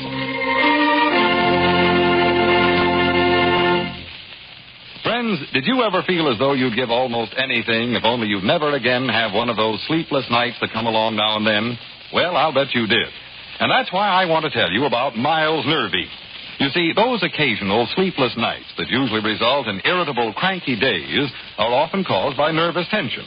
And Miles Nervine is a time-tested formula, a mild sedative which has a very effective way of helping to relax nervous tension so that you can fall into restful, natural sleep. So get a package of Miles Nervine from your druggist and have it on hand next time nervous tension keeps you twisting and turning when you should be enjoying sound, dreamless sleep. Miles Nervine comes in 2 forms, liquid and effervescent tablets. It's guaranteed to satisfy or your money back. Caution, use only as directed. Always remember to ask your druggist for Miles Nervine. It's genuine Miles Nervine you want. Now let's see what's going on down in Pine Ridge. As we look in on the little community today, we find Abner and Cedric in the Jotham Down store, anxiously awaiting Bob Hope's arrival. Listen. Well, sit down, Cedric. Quit jumping around so much. You look like a feist dog in an oak patch. Stand there squirming like a feller's being pestered by a wasp. Mom? Mr. Hope will get here when he gets here and no sooner. You get me nervous. I know it. I'm kind of nervous yourself. I know it. It's you pacing around. You make me nervouser than ever. Huh? Reckon he'll sure enough come. Of course he will. He sent them 3 fellers out here last week to get everything all set for him. And Lom's out there at that landing field that they fixed up waiting for him. Been out there about a whole hour. Lum got up there, went out there to bust a day this morning. Wish I'd have went with him. Well, you just sit here now and calm yourself down. They'll be getting here any minute. I know they will. Now, how'll I act whenever he gets here? What'll I do? What'll I say to him? Well, don't ask me, Cedric. You're the one that's doing business with him, looks like. I still can't believe it, though. What in the world would a feller like Bob Hope want to see somebody like you for? I don't know. I told you, though, it must have something to do with that letter I wrote him with all them jokes in it. Yeah, I know. Well, what was it you said in that letter? I keep just recollecting what it is now. Well, about all I said was, here's these jokes, and do you want them? Well, pretty long letter for you, Cedric. I thought that up myself.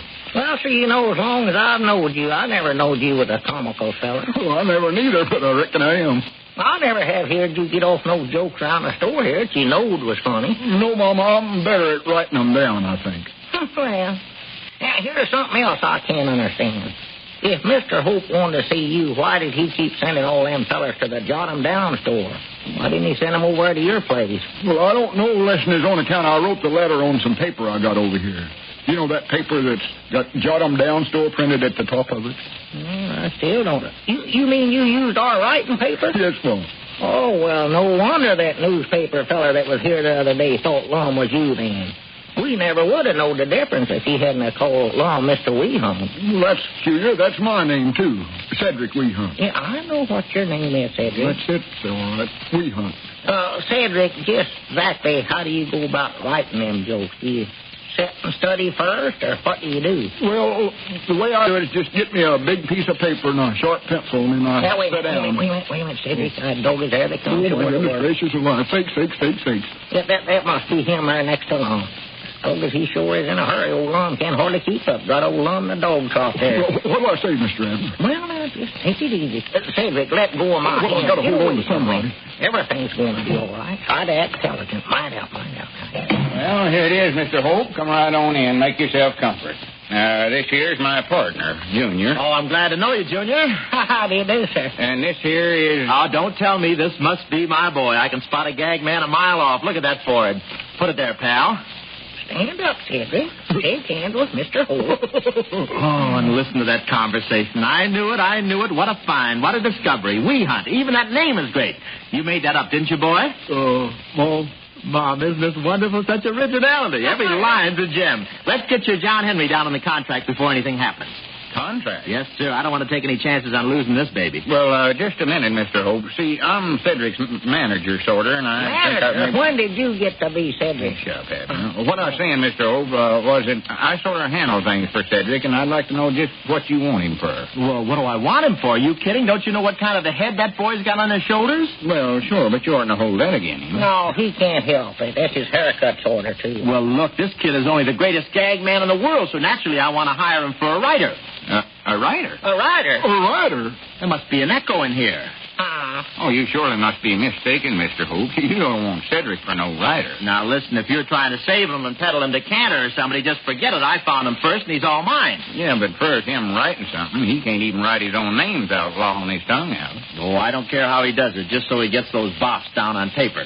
He's just the baby I've been looking for. I'm reconverting back to peacetime, and so I've got to get rid of my war joke writers and put on a new genius, and this kid here has got it. Didn't you see the stuff he sent me? Them jokes, you mean? Yes, and what jokes? Such gags, such boffolas, such bellas. Cedric, give me a couple.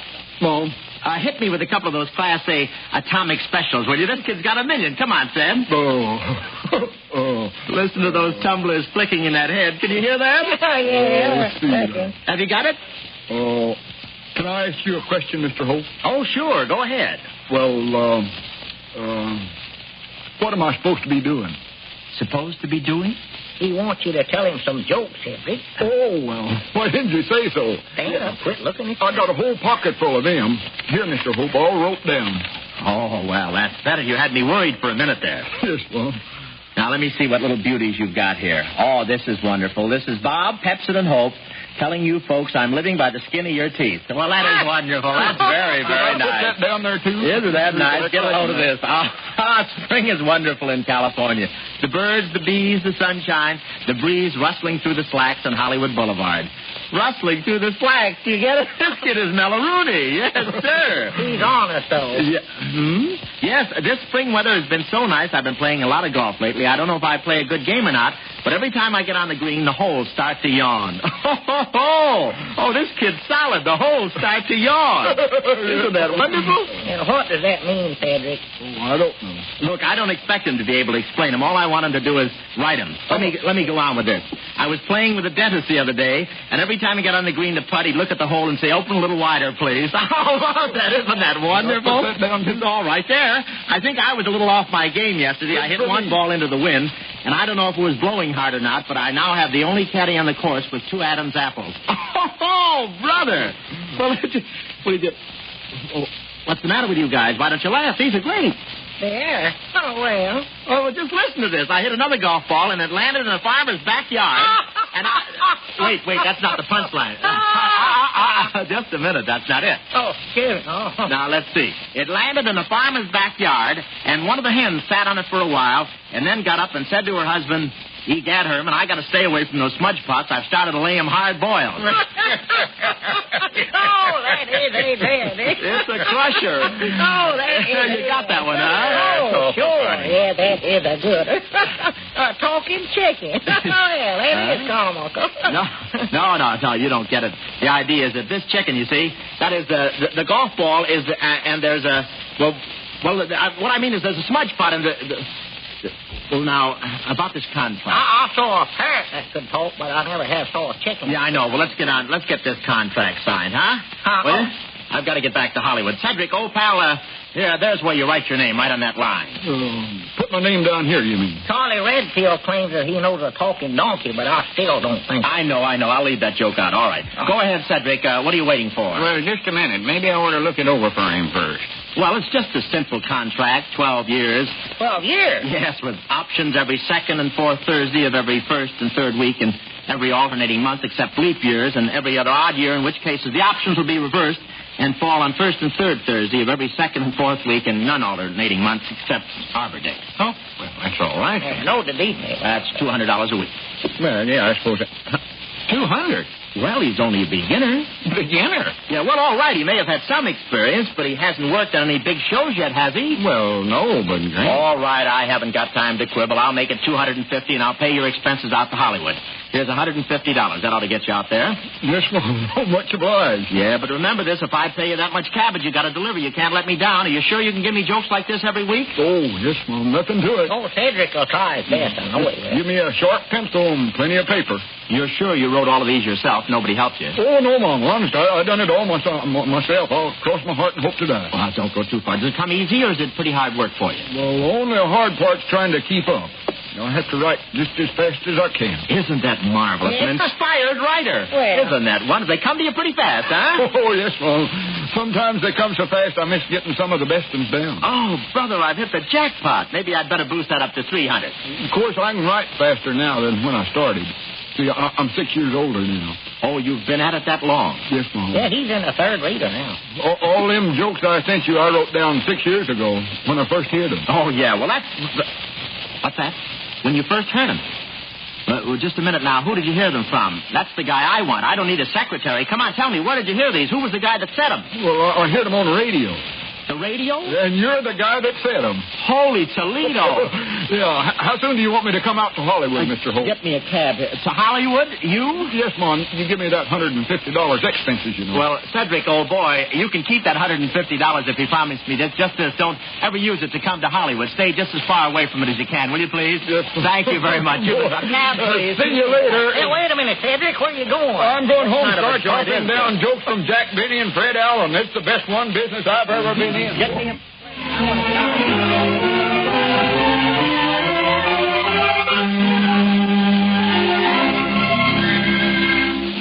Well, that was the shortest career any writer has ever had. And I imagine that'll be the last time Bob Hope will try to tap the fertile resources of Pine Ridge talent.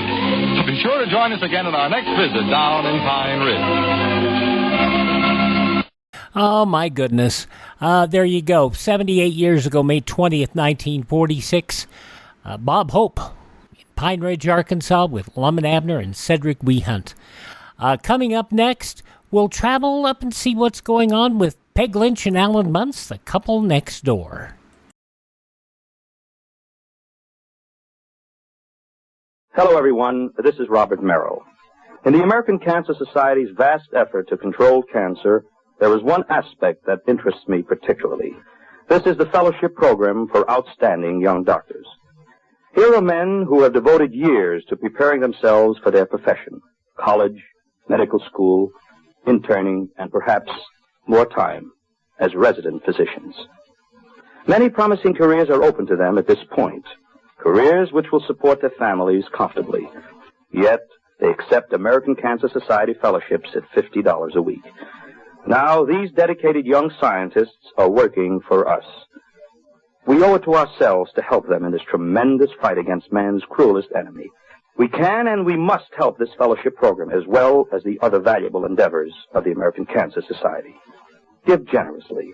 Mail your contribution today to Cancer, care of your local post office. On tomorrow's Classic Radio Theater with Wyatt Cox podcast, we will have Bob Bailey and Virginia Gregg in Let George Do It, an episode of Inner Sanctum Mysteries. That will be Detour to Terror, starring Mason Adams and Mercedes McCambridge. Lon Clark stars as Nick Carter, Master Detective, and the case of the Poker murders. Dick Calmer as Boston Blackie, and the Blaine Brothers Pawn Shop murder, and another episode of Superman and the Grayson Submarine. That's all coming up on our Tuesday Classic Radio Theater with Wyatt Cox. Now, we're going to head out to the suburbs and see what's going on with Peg Lynch and Alan Bunce and the couple next door. This episode also goes back 64 years, to May 20th, 1960. CBS Radio brings you The Couple Next Door, written by Peg Lynch and starring Peg Lynch and Alan Bunce.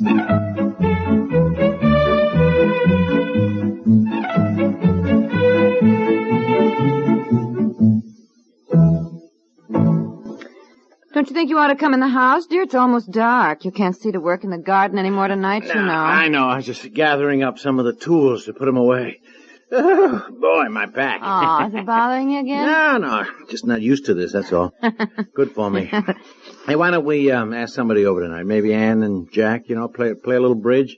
Oh. We haven't played bridge for ages. Yeah, well, they're going to Chicago. Ann and Jack? Mm-hmm, Ann and Jack. They are? When? Yeah, tonight. They're going to Chicago tonight? What for? No reason. I guess Ann just decided she had to get away for a couple of days, and she finally persuaded Jack to... Oh, why Chicago? Well, I think Ann has a great aunt or something in a home there. She felt she ought to visit her. So, Ann said she didn't, care really where they went, but she just wanted to get away, so they got somebody to stay with the children. They're catching the midnight really? flight. For heaven's sakes. That's what we ought to do once in a while, I guess. Get away. We were in Europe over 4 months last year. I call that getting away, Well, dear. I know, sure, but I think sometimes parents ought to get away from their children more. Well, what a thing to say. No, look, it does everybody good to get away from each other once in a while, even husbands and wives. I mean, you ought to get away from me. Oh, that's so. Well, I don't want to get away from you. Well, honey, that's nice, but you'd appreciate me more, when you got back. There's something to be said for separate vacations. Yes, and you generally say it. But I notice when it comes right down to taking separate vacations, the one time we were going to do it, who backed down? Who said no, indeed? No wife of his was gadding off without him, huh? Me. Yeah. I said that. Yeah, you said. Oh, there's the phone. Look, you better get back in and get it, honey. I've got to put the spades and things away here, so... Oh, so they probably stop ringing before I get in. It always does, Yes, I'm coming.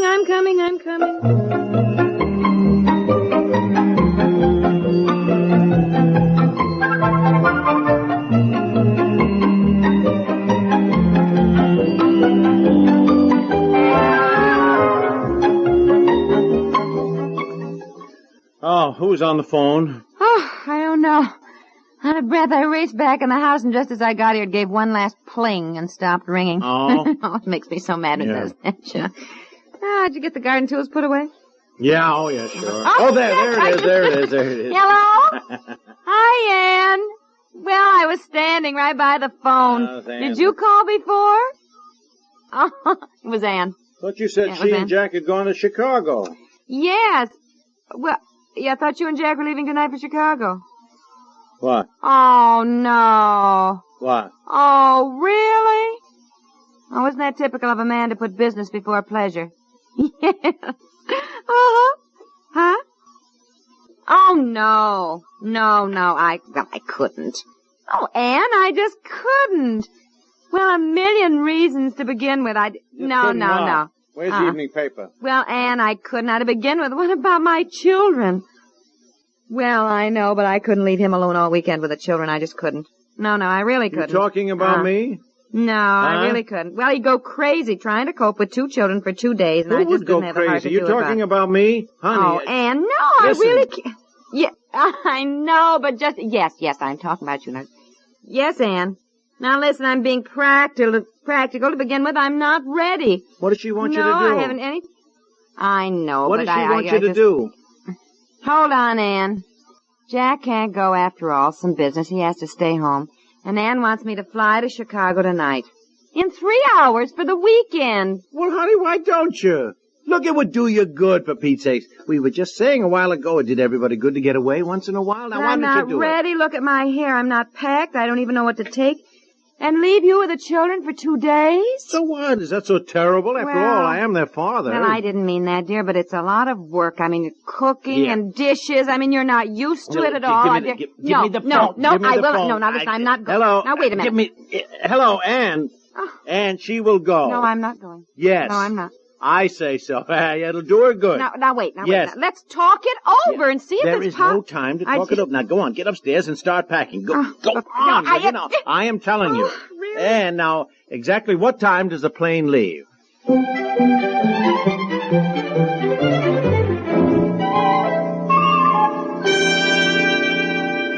Stockings. I'll need extra stockings. Here, put those in. And tuck them in the shoes. And my brown shoes, too. I guess I'll take my navy blue shoes. Honey, why are you taking so much stuff? You'll be gone 2 days. Just put things in, will you? Please. I mean, if you're going to help me pack, as you said, just put them in. All right, now I'm warning you, I'm never going to wear all these clothes.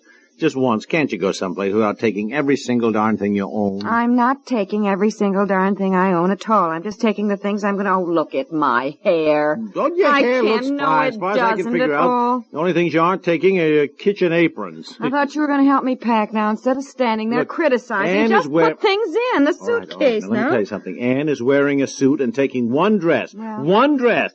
She said it was her green silk print, that you knew which one that was. Yes, I do. That is all she is taking now. Well, that's what she said. I mean, silly. Oh, I can't decide. I'm not sure I even want to go. You're so anxious to get rid of me, apparently, that I just feel I have. No, now, don't be that way, honey. I just figure it'll do you good, that's all. I don't enjoy rushing off someplace at a moment's notice. I like to plan things and know what I'm doing. This business of frantically showering, getting dressed and packing and rushing off, I'll get there and find I didn't put in the one thing I have to have, Well, I don't know what it could be. You got enough clothes here for a trip around the world and like taking the wrong shoes or the wrong hat or no gloves. Gloves. Oh, where is my glove box? Oh, now, honey, will you calm down? White gloves. Stop rushing around. Not my navy You have got an hour and a half before you have to be at the airport. Now, why don't you just relax and enjoy the idea of getting away and doing these... Take it easy, honey. Relax, enjoy it. And I guess some people enjoy this last-minute business, but I really don't. Anne does. She said to me, oh, come on, you only live once. It's more fun anyhow.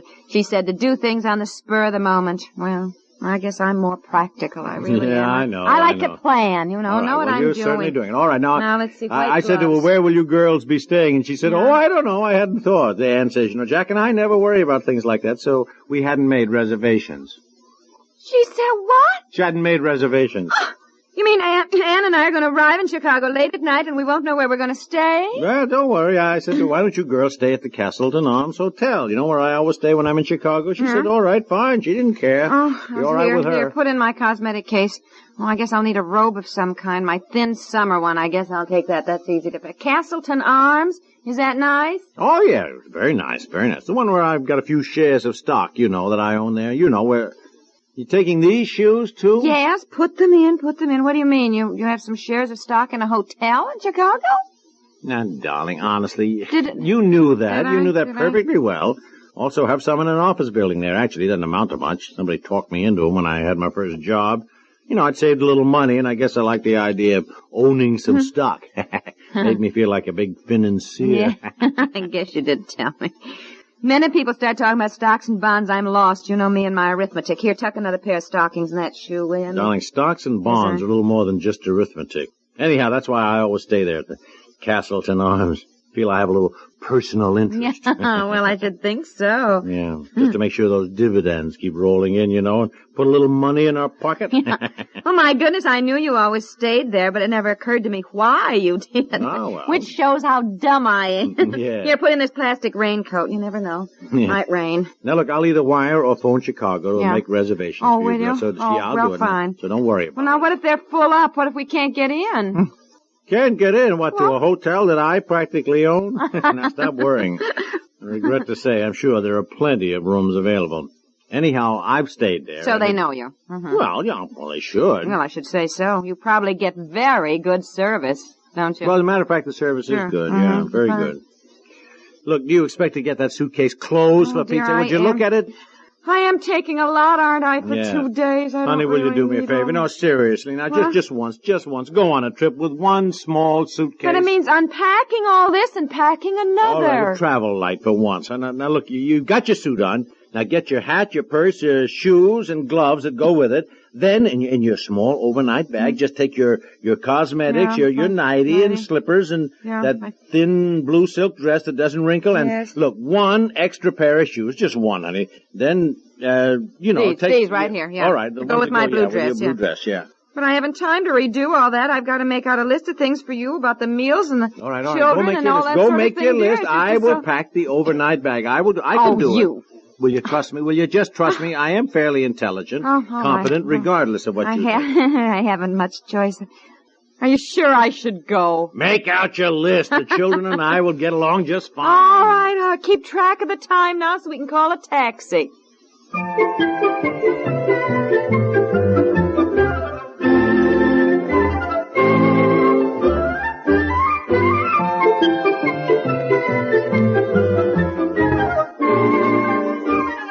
Where can the taxi be? Will you quit looking out the window, sit down and relax? Well, there's plenty of time. No. All right. Now, you got money? Yes, you just gave it to me. Well, I just want to make sure you still have it. Doesn't seem right to leave you and the children.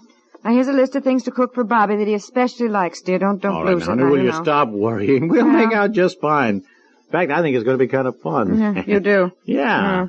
Well, I don't like to disillusion you, but I think after 2 days of 2 children every minute, you'll be happy to see me come home. Well, it'll be an experience anyhow. I'll say it will. All right, now check your purse and make sure you got the money that I gave you. Oh, just check. yes, dear, I know that I... Oh, it isn't here. Well, it isn't here. I just gave it to you. I know, and I put it in my wallet, and my wallet isn't here. I had it right in my purse look right around. Here. Now, all right, now we were standing out here in the hall when I gave it to you. Yes, now, but I'm sure I put it right in my purse. Oh, never. Here it is. Here it is. Yeah, it was in my purse, dear. Way down at the bottom. Boy, I'm sorry. I tell you women, honestly. I'm sorry, dear. Well, I won't need a lot of money anyhow, especially since it won't be costing us anything to stay at the hotel. All right, there it is. There's the taxi coming up the drive. All right. Where's my coat, my overnight bag? Yeah, wait a minute. What did you say? My coat, my bag. Hurry up, dear. Come on. Wait a minute. No, you said something else. What about the hotel? What? Oh, I don't know. There's the taxi. Now, don't forget to wire or phone the hotel in Chicago and make our reservation. Oh, yes, so that's what you said. All right, I will. Don't worry. All right, now take your coat. I got your overnight bag. Come on. I got it. Wait a minute. I don't want you to kiss me goodbye in front of the taxi driver, dear. Oh, well, good heavens, no. What would he think of us? Goodbye, darling. When I come home Monday, I'll have presents. Oh, fine, but now, you don't need to spend all the money I gave you. Well, I won't. That's what I said. But I certainly have to bring a present home to my influential financier husband who owns a hotel he lets us stay in. What would you like for a present, Oh, huh? I don't know. Just bring me home a surprise. Huh? I will, dear. I will. Goodbye, darling. Goodbye, darling. Oh, come on. My coat? Oh, I've got it. My bag? Yeah, I've got my bag, dear. Come on. My Have a purse, good time. my purse. All right, I now will, take it dear. easy I and will. don't I will. worry. I've got my...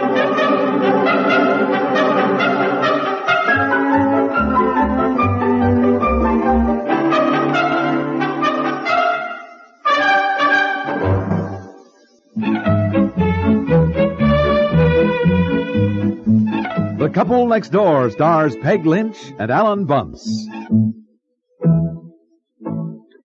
By the way, Peg Lynch's daughter continues to maintain a website, even though Peg left us a few years ago. It's at peglynch.com, and you can read about her remarkable life, her writing career, her acting career, and see some of the stuff she's done over the years. The Couple Next Door, 64 years ago, May 20th, 1960, here on Classic Radio Theater with Wyatt Cox. A few years before that, another remarkable show was done about a young couple. They were Claudia and David. We'll check in with Claudia in just a moment on Classic Radio Theater with Wyatt Cox.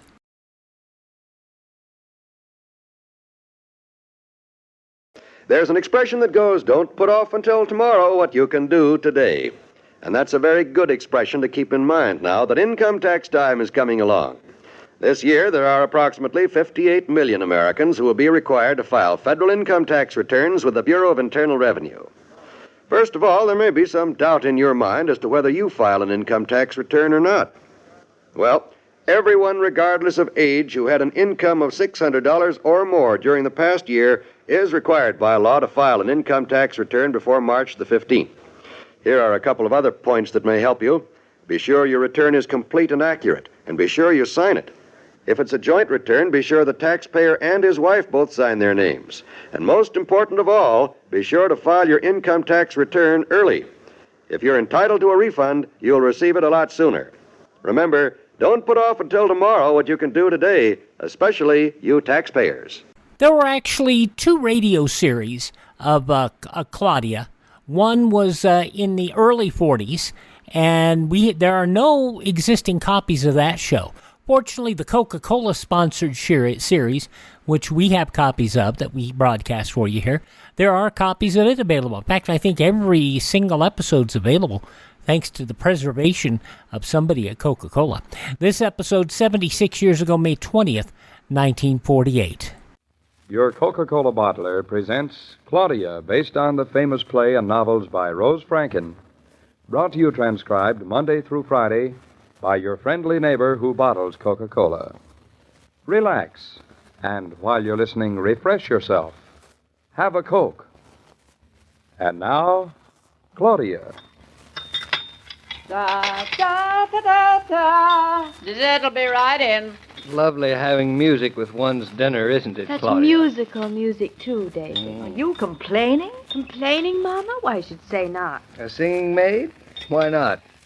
There was a time when singing waiters were all the rage. You may not remember, David, but I do.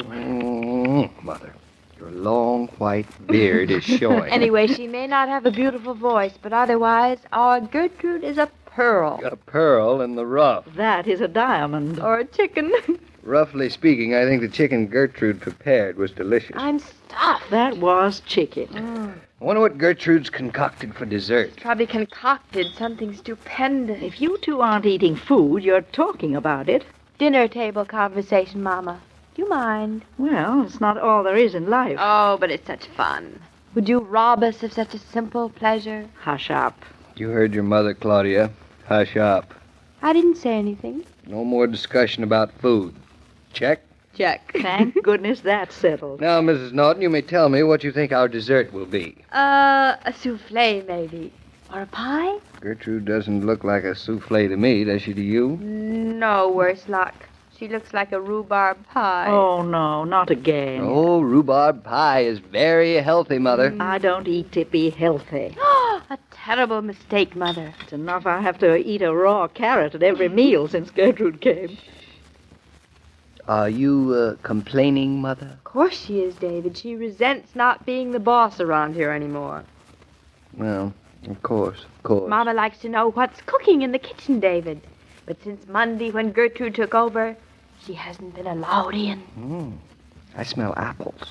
I bet it's going to be an apple pie. Bet you 20 cents. It's a deal. Shake. Shook.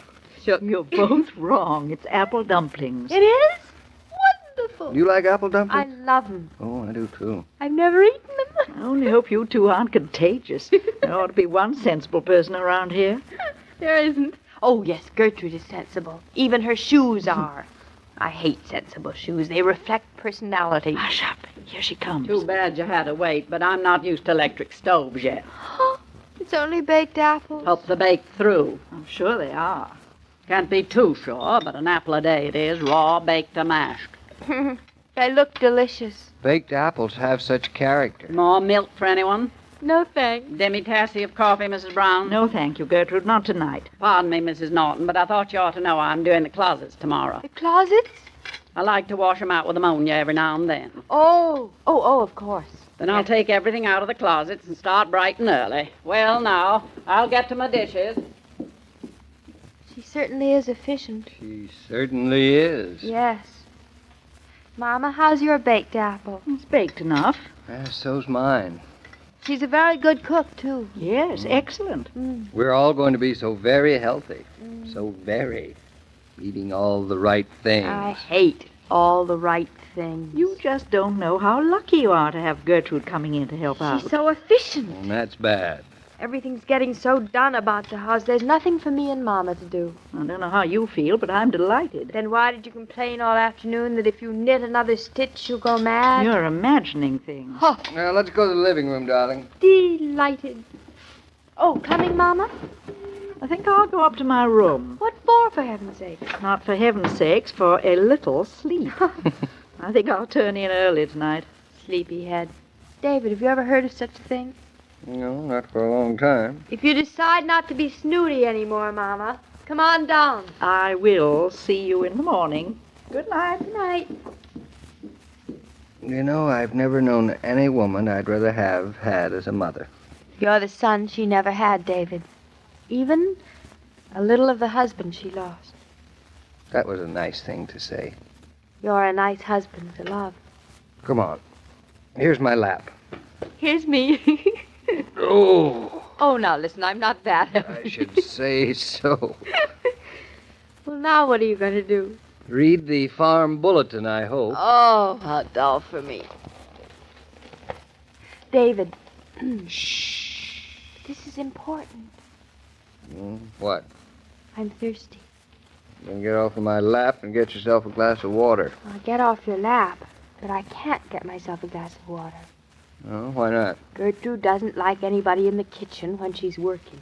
Say, whose house is this? Gertrude's or ours? It used to be ours, but since last Monday when Gertrude came... Yes, go on. I've got a confession to make. Make ahead. I'm tired of rhubarb pie and an apple a day. And the house is so neat I can't find anything. And Gertrude's so cheerful all the time. Isn't it awful? She's in my hair, too. Oh, darling, you're so satisfactory. It's just that she's around all the time. I know. Well, what do you want to do about her? Well, I don't like to hurt her feelings, and she has worked very hard. Well, there must be a way to let her go and still not hurt her feelings. You won't mind? On the contrary. Tomorrow's the end of her week. Mama can tell her then. You will tell her then. Oh, dear. Well, anyway, she's got the house so clean we won't need another maid for weeks. None of that. We'll start looking for one right now. It'd be nice and relaxing to be alone for a change. Besides, Gertrude is really wasting her talents around here. We don't appreciate her. That's the whole thing. We just don't. We ought to write her a letter of recommendation, shouldn't we, Well, that's a fine idea. Go ahead. Write it. Dear quietly. whoever it may concern, I will begin. You will not. You'll say, dear to whom it may concern. Oh, that sounds so formal. If I'm going to give my maid away to somebody, I don't have to be so formal with them. It's quite a bond between us, isn't it? If I thought for a moment that you were serious. Yes? Go ahead with your letter now. Then what do you say? Then I say, dear whoever it may concern, this is to recommend to you Gertrude Hanson, widow. Mrs. Hanson is an excellent cook, a thorough housekeeper. And a student of nutrition. That's believing in raw carrots and apples and prunes, isn't it? Especially prunes. Unfortunately, it is. Ugh.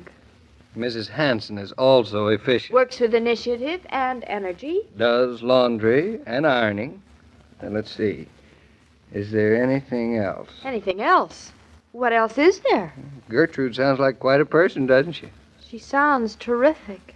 With a letter like that, she'll be grabbed up in a minute. In a second. David, how can Gertrude be so wonderful and we still don't want her? Well, now let me see. I'll have to think about that. Oh, I know. What? We are crazy. I guess we are. But I understand this, don't you? At times. Is this one of them? Mm-hmm. Anyway, I don't feel so terrible about letting her go, seeing as, in complete honesty, we can write such a very nice letter about her. Do you? I catch the drift. You know, it's funny, isn't it? In spite of everything, Gertrude is not for us, is she? Well, I'm not going to discuss it anymore. We've made up our mind now. Gertrude goes. How am I going to tell her? Oh, that's your problem. Now I'm going to read my paper. So... I certainly hope we're doing the right thing. That letter I'm going to write sounds so wonderful. No, I'll tell Gertrude tomorrow. She just isn't for us. David. Hey, David. What? See if there are any ads for maids in the paper. All right. And we'll have some peace. It's a deal? All right. Let's see. What do you... Here's one for, let's see, No, she's not right. Why not? No children. No children? Well, she'd be fine for us for a month. Mm-hmm. Here's another. The fellow wants to trade. No, I don't think he'd do either. You know, there aren't many ads for maids wanting jobs. No, mostly jobs wanting maids. Yeah. Here's one that sounds pretty good. Read it. Cook and general houseworker, not afraid of work, kind and willing. Ooh. Efficient at all branches of housekeeping. Will live out. Mm-hmm. Loves children and animals. Wonderful. Excellent personal references from last employer, Right Box YBC. David, she sounds too good to be true. She's for us. For us? Well, I don't have to hear one other word about her. I don't care what she looks like or anything. I'm going to write a letter to Box YBC immediately. Hey, don't you want to interview her first? With those recommendations, what could be wrong with her? Why, she'll be snapped up in no time. Say, maybe I ought to send a telegram instead of a letter. Now, don't rush into anything, darling. Well, these days you've got to rush into it. You can't afford to let a good person go. This wonder is a bonanza, pure and simple. Gertrude is a bonanza. She certainly is. Pure, What? but not so simple. Gertrude? What are you talking about? Gertrude. She's the bonanza. You are not making any sense. Or are you? I are. You mean you just made up the ad? It's not in the paper at all? Let me see. There's nothing to see. It's just our Gertrude. That was a nasty joke to play, getting me all excited about a maid that doesn't exist. And made so hard to get. No, but she does exist. She's ours for the asking. We don't even have to send her a telegram. David, do you think we should... I think we should think it over. When you talk about her, she sounds so wonderful. When you have to live with her... All through in the kitchen. The garbage is out, the dog and the cat fed, and there's some hot fat on the stove, so be careful. We won't go near it, Gertrude. There's a glass of sauerkraut juice in the icebox for Mrs. Norton to drink before she goes to bed. Thank you, Gertrude. David, you love it, you know. Half is for you, darling. There's carrot juice for him. Gertrude has everything all planned, darling. The best laid plans of mice and men. Well, see you all in the morning. Bright and early. Gotta get in them closets. David, quickly before it's too late and I change my mind. Let's hire Gertrude. All right, we'll hire her. Now kiss me. And let me read my paper. Say, David. Now what? Do you think we ought to give her a raise? Coming from such a nice place as us, I mean.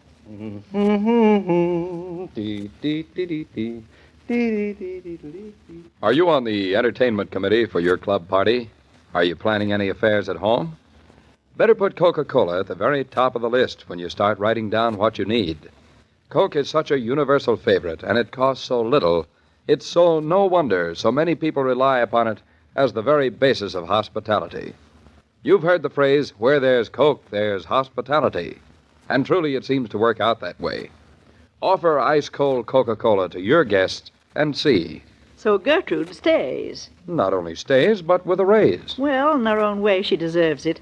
Gertrude's quite a bit of maid to have around the house. It's either too much or too little. In this case, too much maid is better than too little maid.